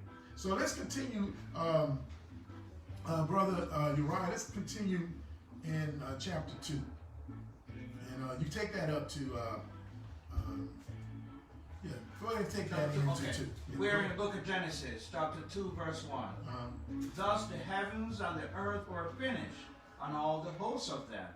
And on the seventh day Elohim ended his work which he had made, and he rested on the seventh day from all his work which he had made. And Elohim blessed the seventh day and sanctified it, because that in it he had rested from all his work which Elohim created and made. Verse 4. These are the generation of the heavens and of the earth when they were created, in the day that Yahweh Elohim made the earth and the heavens. So did man rest? No. So man didn't, Adam, he's created them. But in the sixth day, Yahweh is resting on the seventh day, right? Of course. There's no mention of man, right? So man didn't come into a rest, right? Not yet. Okay, let's continue reading. Verse 5. Genesis chapter 2, verse 5. And every plant of the field before it was in the earth, and every herb of the field before it grew. For Yahweh Elohim had caused it It's to... had not called. I'm sorry. Let me start over verse 5. And every plant of the field before it was in the earth, and every herb of the field before it grew. For Yahweh Elohim had not caused it to rain upon the earth, and there was not a man to till the ground. But there went up a mist from the earth and watered the whole face of the ground. And Yahweh Elohim formed man out of the dust of the earth, of the ground, and breathed into his nostrils and the breath of life, and man became a living soul. So, right there, brothers, we talked about that the dispelling that to creation, right? To creation. Earlier we saw where he told you he created man, he created woman. Right? Now he's telling you the act. This is the process. This is where you came from. Okay. Right? You came. Look what Yahweh did. So that lets you know there's something about this earth. Woo! He took the dirt of this earth, which is given life, the herbs and plants, but he took it out and formed himself a man out of the dust of the ground. It kind of puts me in the Bible of the potter and the clay. Exactly. He's molding the potter's mold, whatever, with his hands. Right. He formed it out of the dust, and he molded it, shaped it. I mean, he could have made us look like anything without his That's true. We could have looked like anything right here. You know, but we're 2 feet, 2 arms, etc. You know, all this is common among humanity, human beings. So in that verse 5, it states it never for Yahweh Elohim has not caused it to rain upon the earth. It was not man until the ground. So I mean, no man until the ground. I mean, well, I get ahead of ourselves a little bit now. What was standing out to me here is because you have a lot of people questioning people's faith out there, right? Right. So here, it never rained, but how did Noah show his faith? Let me just read it real quick. James 2:18. Yea, a man may say. Oh, I'm sorry. I get there. You got that? Y'all want to go there? Make sure.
mentioned battery in this. Now, some might be brought up from the dust and incinerated. They couldn't hear y'all.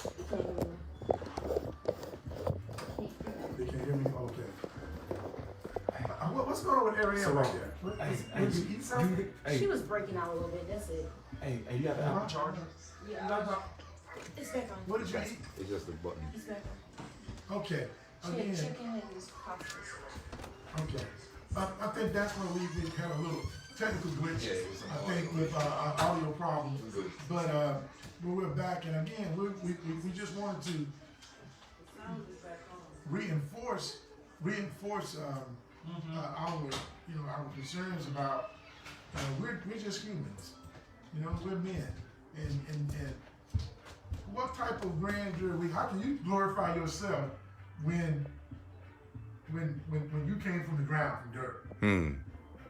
How can you become, I'm such and such?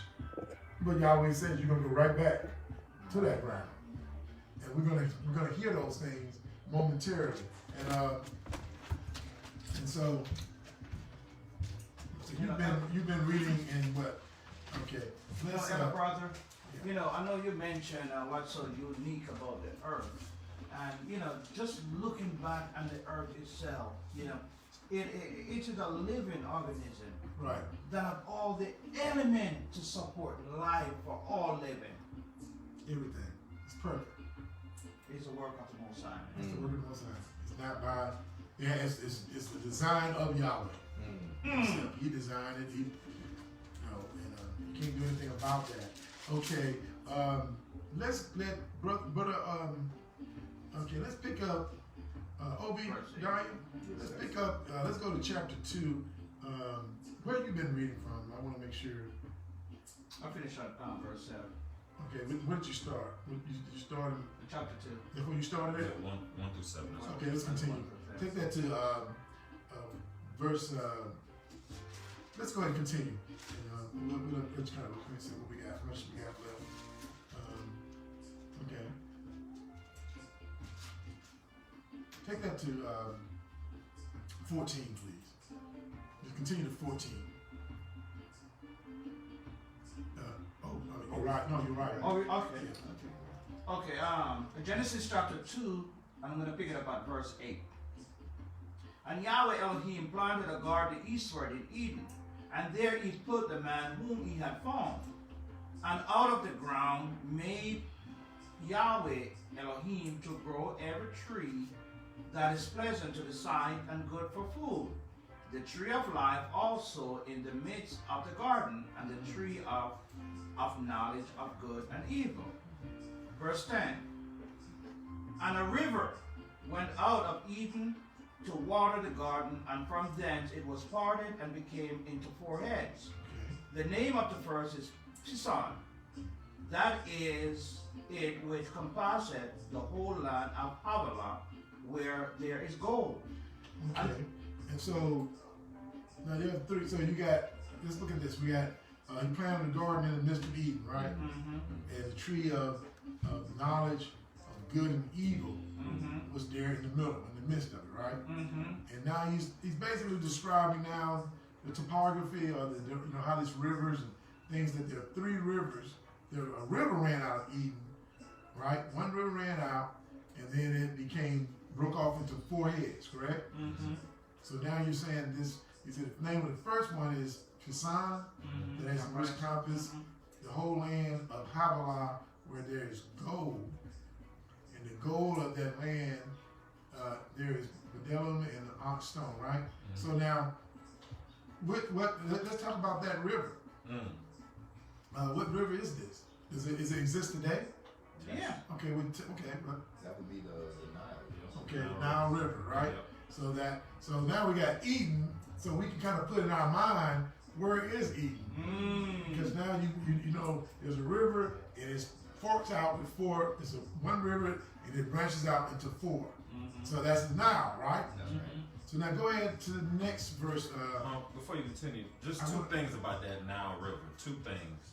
One thing I have in my notes, it's the main source in Egypt, and the second thing is on the longest river.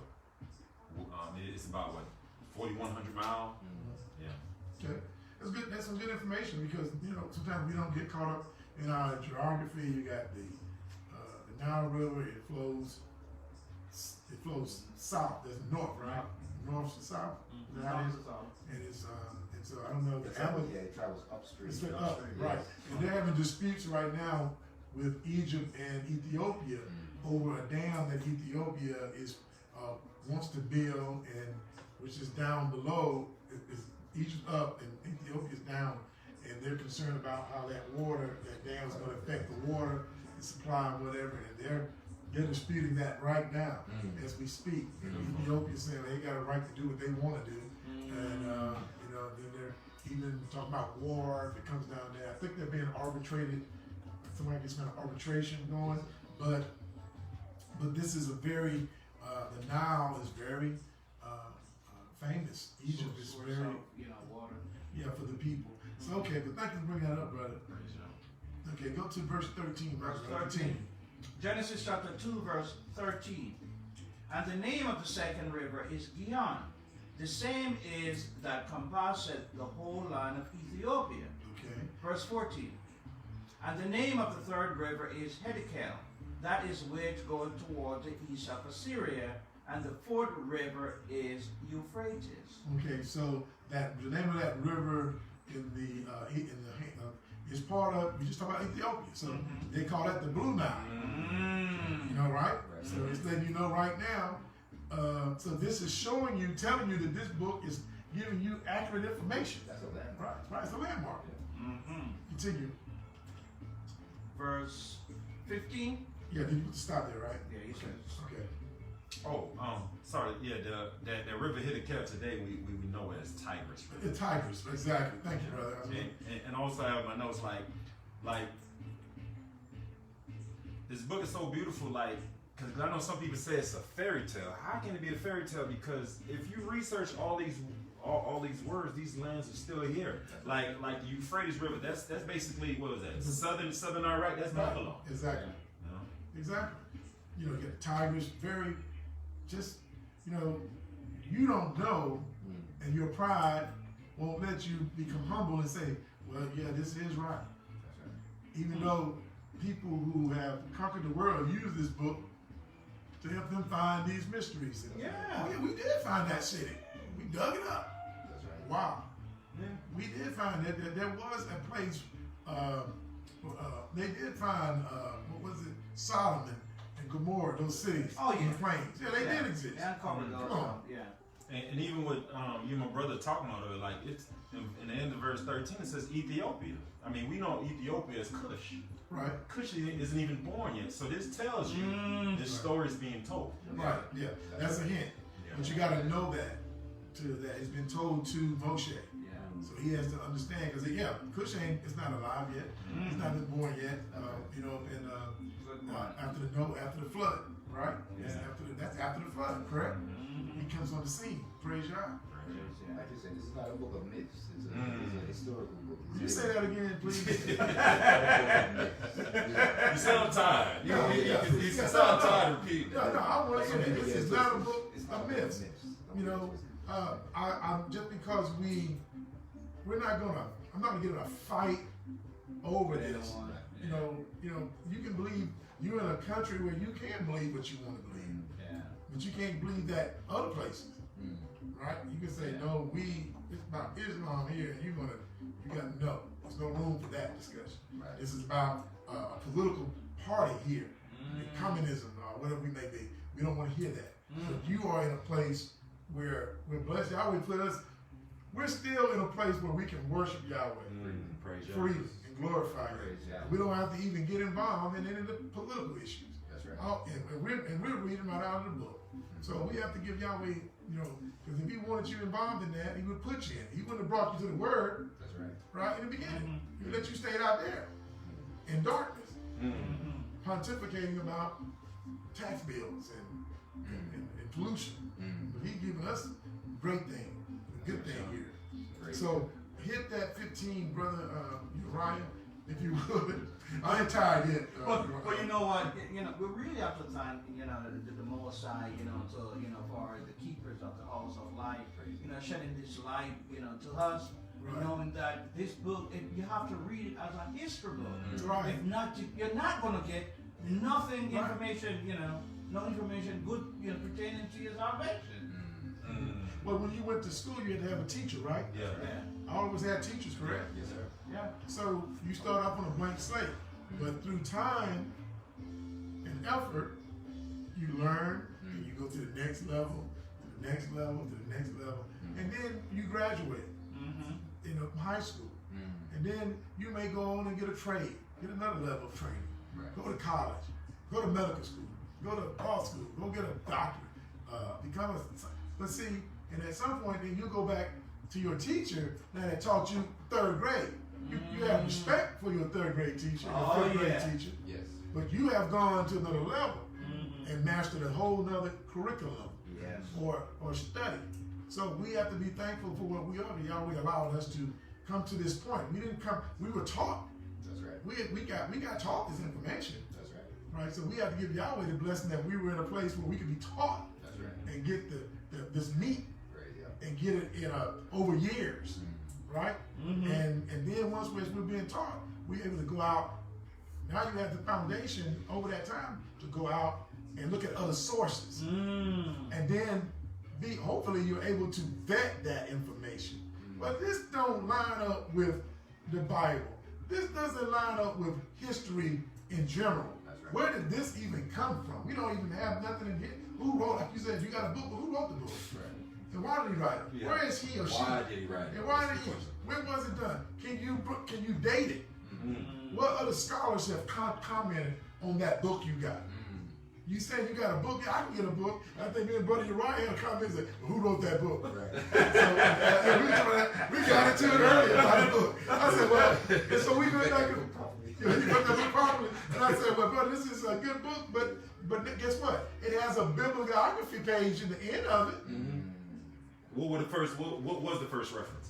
That's right, the Bible. Oh, Bible. Say that again. The Bible. Okay. The first reference in that book was the Bible because it talked about the time of Yahshua. They use Yahshua to use Jesus, but nevertheless, what was the time like, during the Christ? What was going on? But the first book, like you said, the first source was they got right in there, the Bible. You can't do this thing. I know. Okay, I know. you wrap up right there in 15, and then Brother Obadiah, we want you to. Matter of fact, I think we're looking at time right now. We passed it. Okay. An hour and a half. Okay.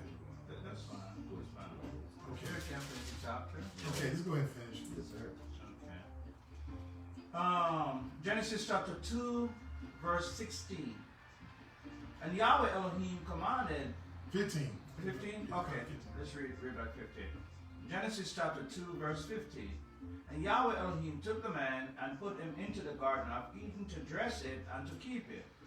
And Yahweh Elohim commanded the man, saying, of every tree of the garden thou makest freely eat. Verse 17. But of the tree of the knowledge of good and evil thou shalt not eat of it, for in the day that thou eatest thereof thou shalt surely die. And Yahweh Elohim said, it is not good that a man should be alone. I will make him and help me for him.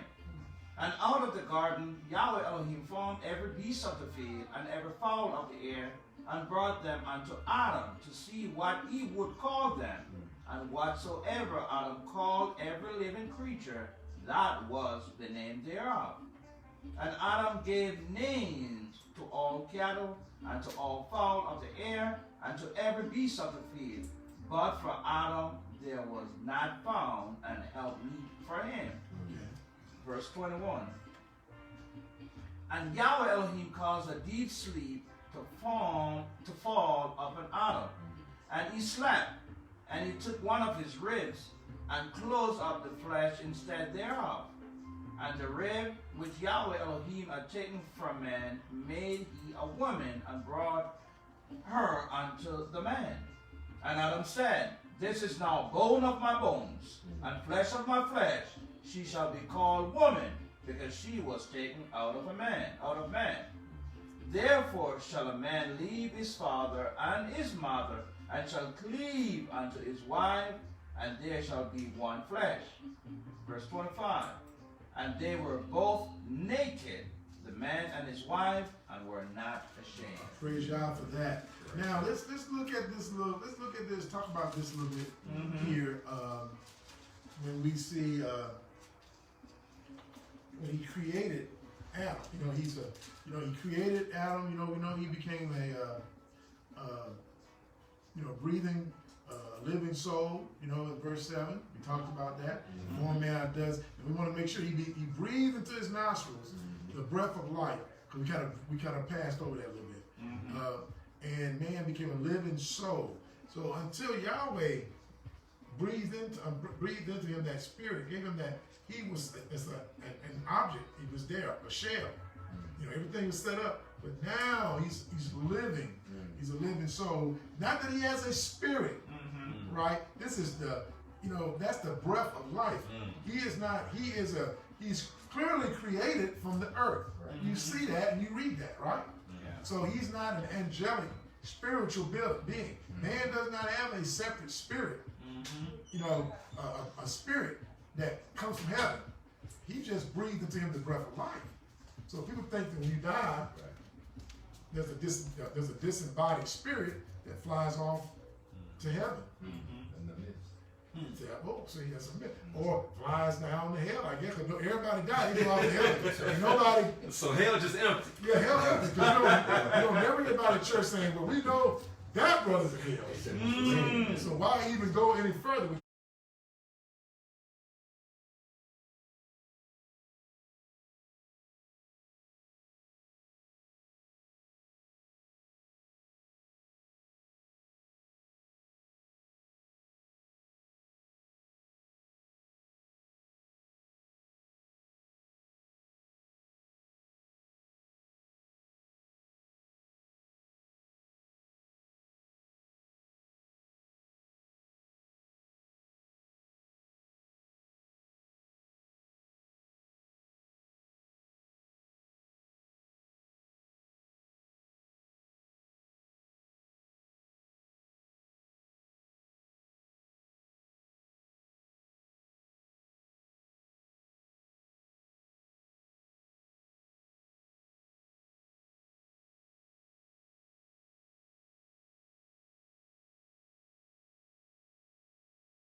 Friend died.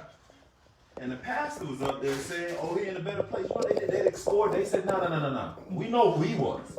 We knew who he was. No, we don't." They scored. They even give him a chance to clean up. They stopped him. Yeah, no. They scored the game. They said, "No. We know who he was." They escorted him out. No. They escorted him out off the stage. The pastor off the stage and let him know, "No, you sit down. Right. We know who this was. He said, no. What we know about heaven, he ain't there. Don't worry about him. Yeah. Don't worry about him." He was a menace to society, right, when he was alive, correct? Yeah, they said, "No. Come on." And see, those are the things that we have to pontificate about and be honest about. We see Adam. Are we okay? Yeah, we're okay. I just want to make Just sure. kind of along back in here, what you were saying. We see that Adam was created a perfect human being, Right. a grown man. Right. He don't have to go through, from birth, just like He has no mother and father. No mother and father. Right. There's the start. Exactly. Until when he falls. Right. You know? But how can you name something? You don't. So his brain, he had to have knowledge. I already gave him all that before he had to name these different animals. Yeah. So he's just, an empty shell. No, he's not that. And we see these things, But this is where we are in the. We have come to the creation, but this is class today. But let's start a little bit, and we can pick up. We're about ready to, I guess, come to a close. Yeah. But I do want. Let's go ahead and kind of start a little bit into chapter 3. But before we go to chapter 2, I see something in verse 21. You notice right here where, he put Adam to sleep and open up and close him back? Right. Looking at that was the first operation for mankind. Well, yeah. You know that mankind, we do operation today. We have to put, mankind on some form, put them to sleep. Anesthesia. Yeah. Right. So, if you notice what happened here. Pretty sure he recovered real quick. Yeah. Yeah, so you see where mankind get all these, information from, to perform, surgery and a whole. So there's a lot to learn from. We want to talk over each other. Okay, finish your statement. No, I said there's a lot we can learn from this Bible. No, go ahead. But were you gonna say something? Yeah, Then Brother Nick. I was just adding on to what my other brother was saying. Just Yahweh wrote this story and he gave it. It's like he said, he prepared the earth prior to bringing man upon earth. So he prepared it and had it ready for us. And he left his law, Right. so we would have a structure. And like we were saying, it's like a person who invents with it, and it's gonna, in order for you to get those instructions. So Yahweh left us this instruction manual, and so we're reading this over and able to understand it. It's amazing. It's beautiful. It's awesome. Okay. And I think we also got to see the verses 16 and 17. 20 minutes. We're gonna kind of wrap up. But when you look at verses 15 and 16, that's the first law. We kind of went through that again. A little too fast. I want to make sure that. And he in 15 he says he took the man and put him in the Garden of Eden. He created him one place and he took him to the garden, right? And he told him about the law. But in verse 17, you can eat of everything in here. But on verse 17, but the tree of the knowledge of good and evil, thou shalt not eat of it, for in the day that thou eatest thereof, thou shalt surely die. He had one law. So let's go back into that structure. The light is coming to the world, he created. Now, he created all these things and put it in man's hand. But now, okay, with that structure, with that comes law. Now, don't you eat of this. Now, why would he put it there? Oh, I don't know. That's beyond the scope of our this text. It's not in the text, so we can talk. But down the back or down in a quarter might get you back of chips. We don't know. But yeah, that was the first law. So let's kind of go a little bit into next Sabbath service. Let's go into chapter 3 and read. Let's read out and up to.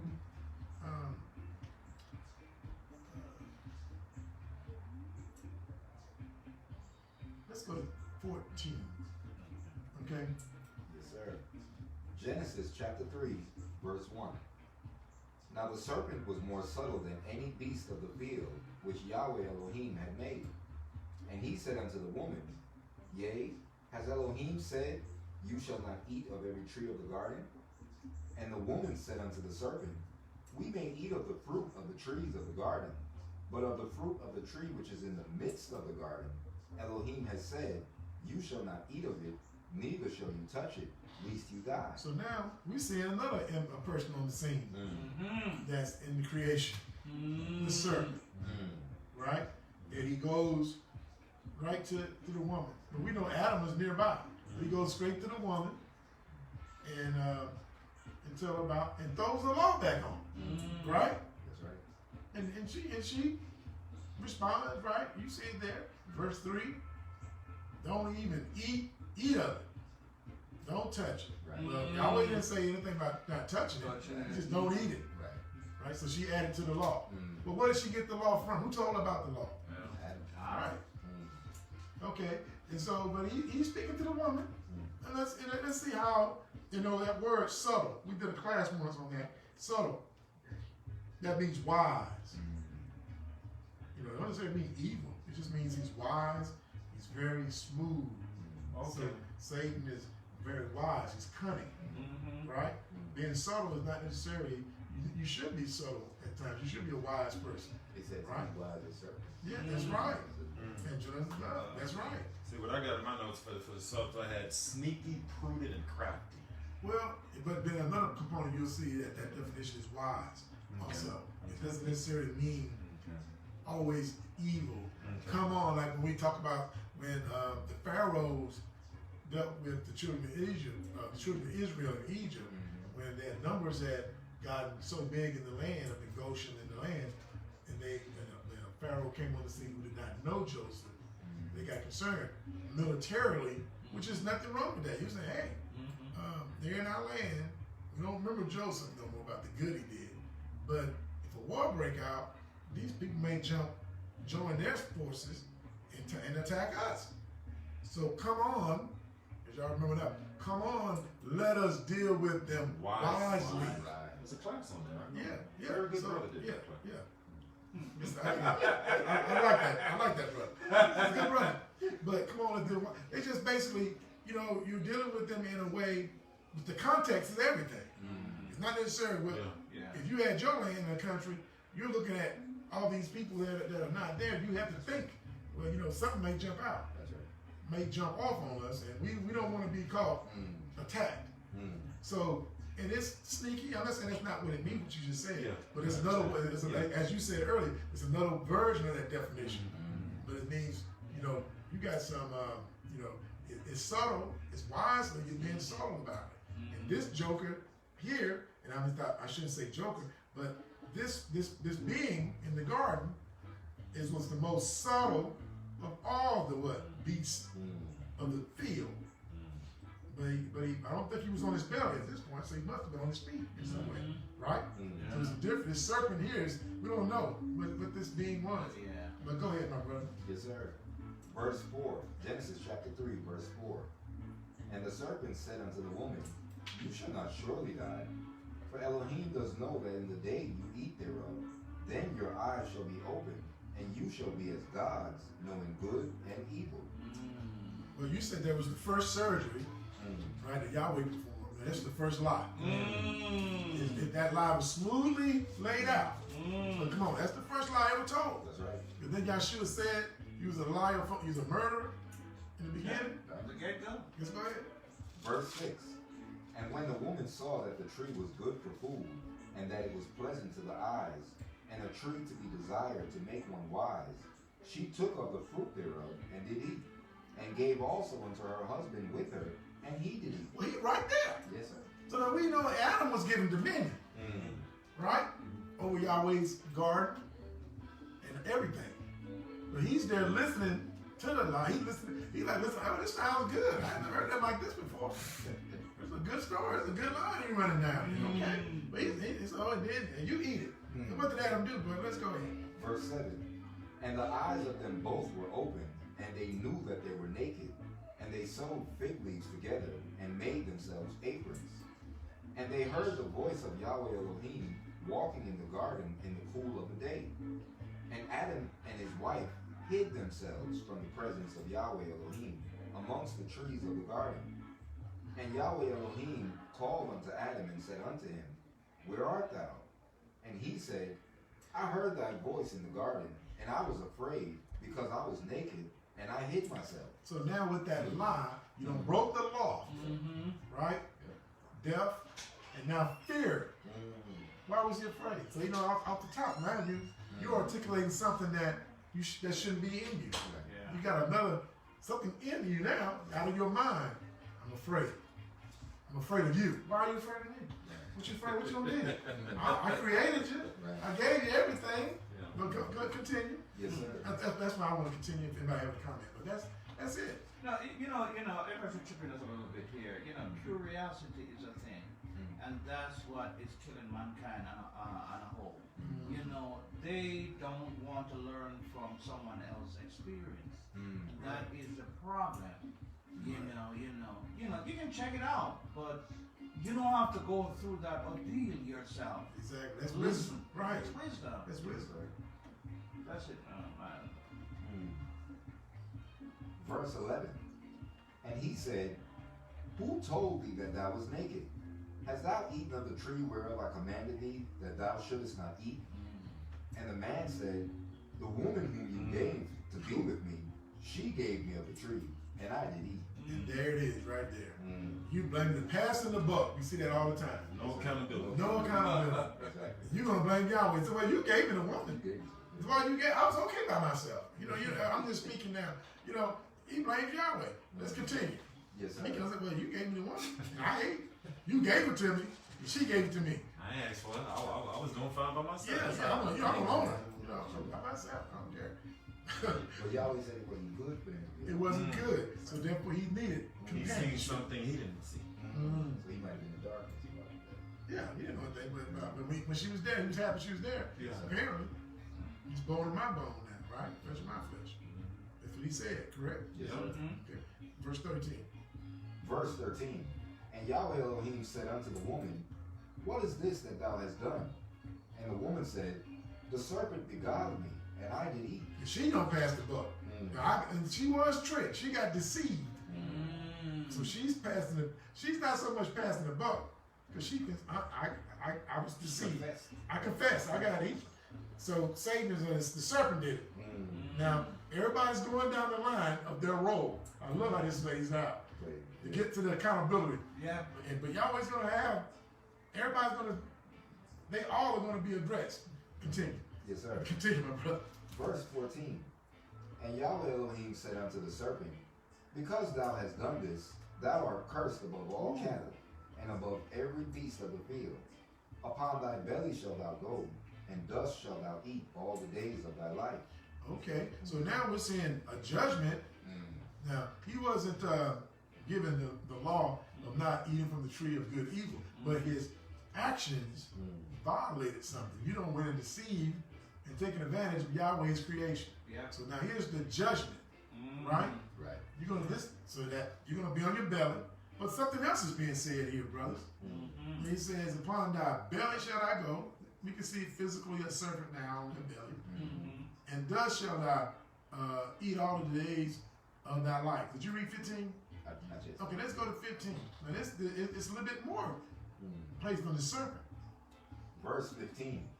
And I will put enmity between thee and the woman, and between thy seed and her seed. It shall bruise thy head, and thou shalt bruise his heel. Okay, now something's going on here. What do we see going on here in this verse? This is something prophetic, even talking about the Mashiach. But one of you brothers, just go ahead and. He's making provision for man. Okay, make a bit for man. Yeah. But maybe a little bit more too. He said I put enmity or hatred Yeah, there's gonna be between you hatred. and the woman. Right. Now we know a woman don't have seed. Exactly. Right? So it's not that she bears seed, so this woman is it, what is this woman? He's speaking prophetically down the line. So and Satan is the serpent. So this seems like what the serpent seed look like. So there's something else going on here. What does this woman represent something, Uriah? Oh yeah. And what is this enmity? We know the enmity, but who is this talking about? I want you to break it on down a little further.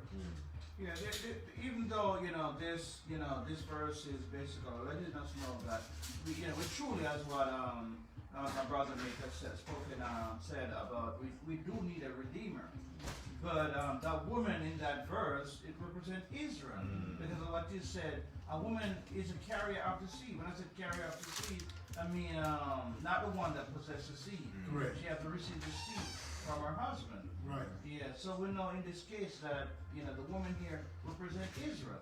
Okay. And you know, the good seed, I always put it, the good seed and the bad seed. They're gonna be hatred against So each other. Israel is the woman, but Mhm. now who is her seed? Mhm. Now, but she says her seed, the woman, and between thy seed and her seed, Mhm. it shall bruise thy head, and thou shalt bruise his heel. Mhm. So we know that Israel brings forth the Messiah. The Messiah, Yeshua, comes out of Israel. Mhm. You know, and I heard someone break it down. Israel bore Yahweh A child. a child. That's Yeshua, a son, and that's Yeshua. And so that comes, and that's the, you know, later on we're going to see that prophecy, you know, that this is going to happen, right? Oh, It's yeah. going to, not only is going to come through Judah, as that prophecy is laid out to, promised to whom? David, right? It come out of David's loins, out of Yeah. 2 Samuel, 2 Samuel chapter 7. So, now isn't that ostentatious to be Yahweh at the very beginning is saying, oh, because he already knows what's going to happen. So that Israel's going to come out. Yeah, but yeah, we're going to go through some changes, Yeah. but your head is going to be bruised by her seed. He is going to redeem all that you have taken away, that's been taken away, Yeah. that Adam gave away. Yeshua is going to redeem it all back. Like you said, we got to have a redeemer, right? Mhm. But the law, now listen to this. When we go back, the law, he told them, if you ate of the tree of knowledge, the tree between the tree of knowledge and good, what's good in it, That's right. that the day you eat of it, you're going to die. Yeah. So that's the black letter law. They go back to our new moon last night. Yeah. Yahweh laid a law out, but he's also able to what? Make provisions. Yes. Yes. Right?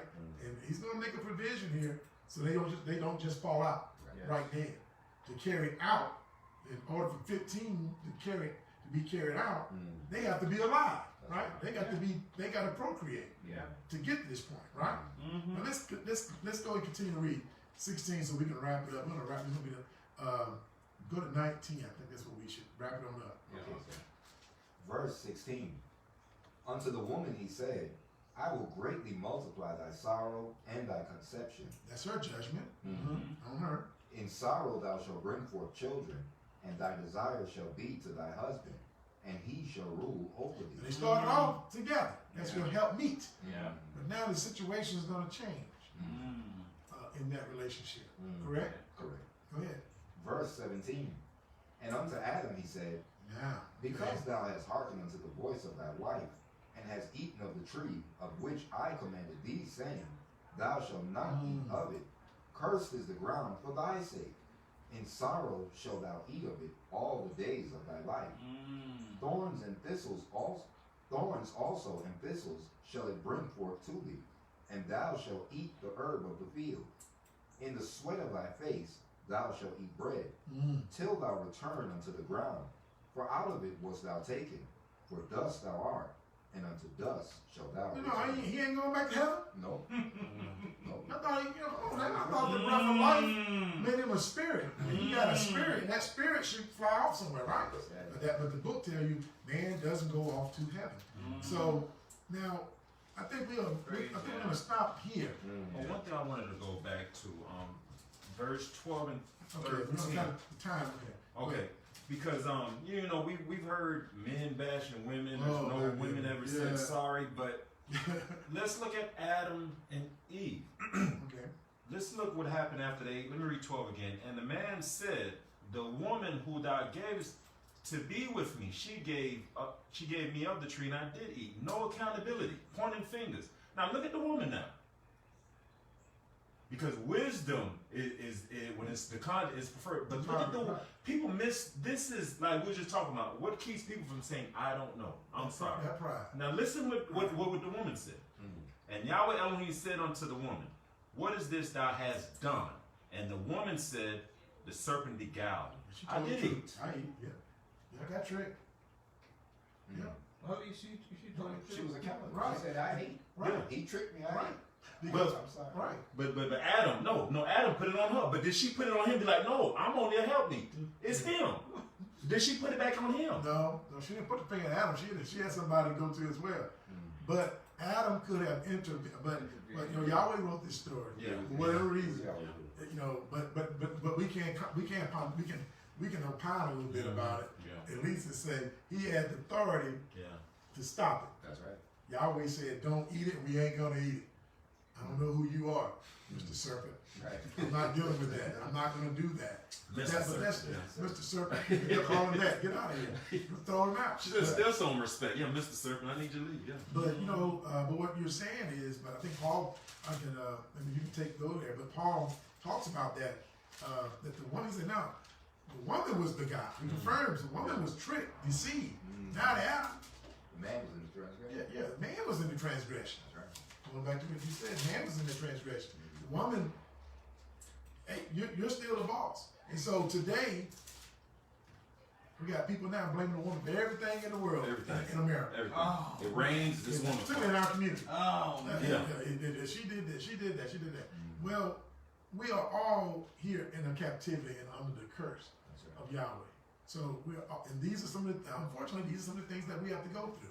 But not to get into that in more detail, but this is where we are today, where we can come and see where the root of the problem started. Right. And when we come back, if Yah wills, we'll pick up here and we're going to find out whose image. Adam was made in Yahweh's image, but we were made in the image of whom? Adam. And we carry that blood in us, that as they call the original sin, that that we're fallen. So and we all come from the same woman, Eve, who created the giver of all life. And we'll talk about the mother of all living, so to speak. But again, we'd like to thank everyone for joining us today to keep this Sabbath with us as we went over the creation in the book of Genesis, and we hope that you were edified by our discussion as the Spirit has led us to bring out certain things, and we hope that we will see you at the next Sabbath. And again, we apologize for our technical difficulties, but we're working through those things, and hopefully we will be in a better place next Sabbath. But until then, I'm going to just say Shabbat Shalom. Shabbat Shalom, brothers. Thank you, brothers, for giving me a privilege of interacting with you guys this Sabbath. Thank you, and Shabbat Shalom to our viewers. Shabbat Shalom. Shabbat Shalom. Praise Yah. Praise Yah. Praise Yah, brothers. I pray Yah would be magnified. You're right, man.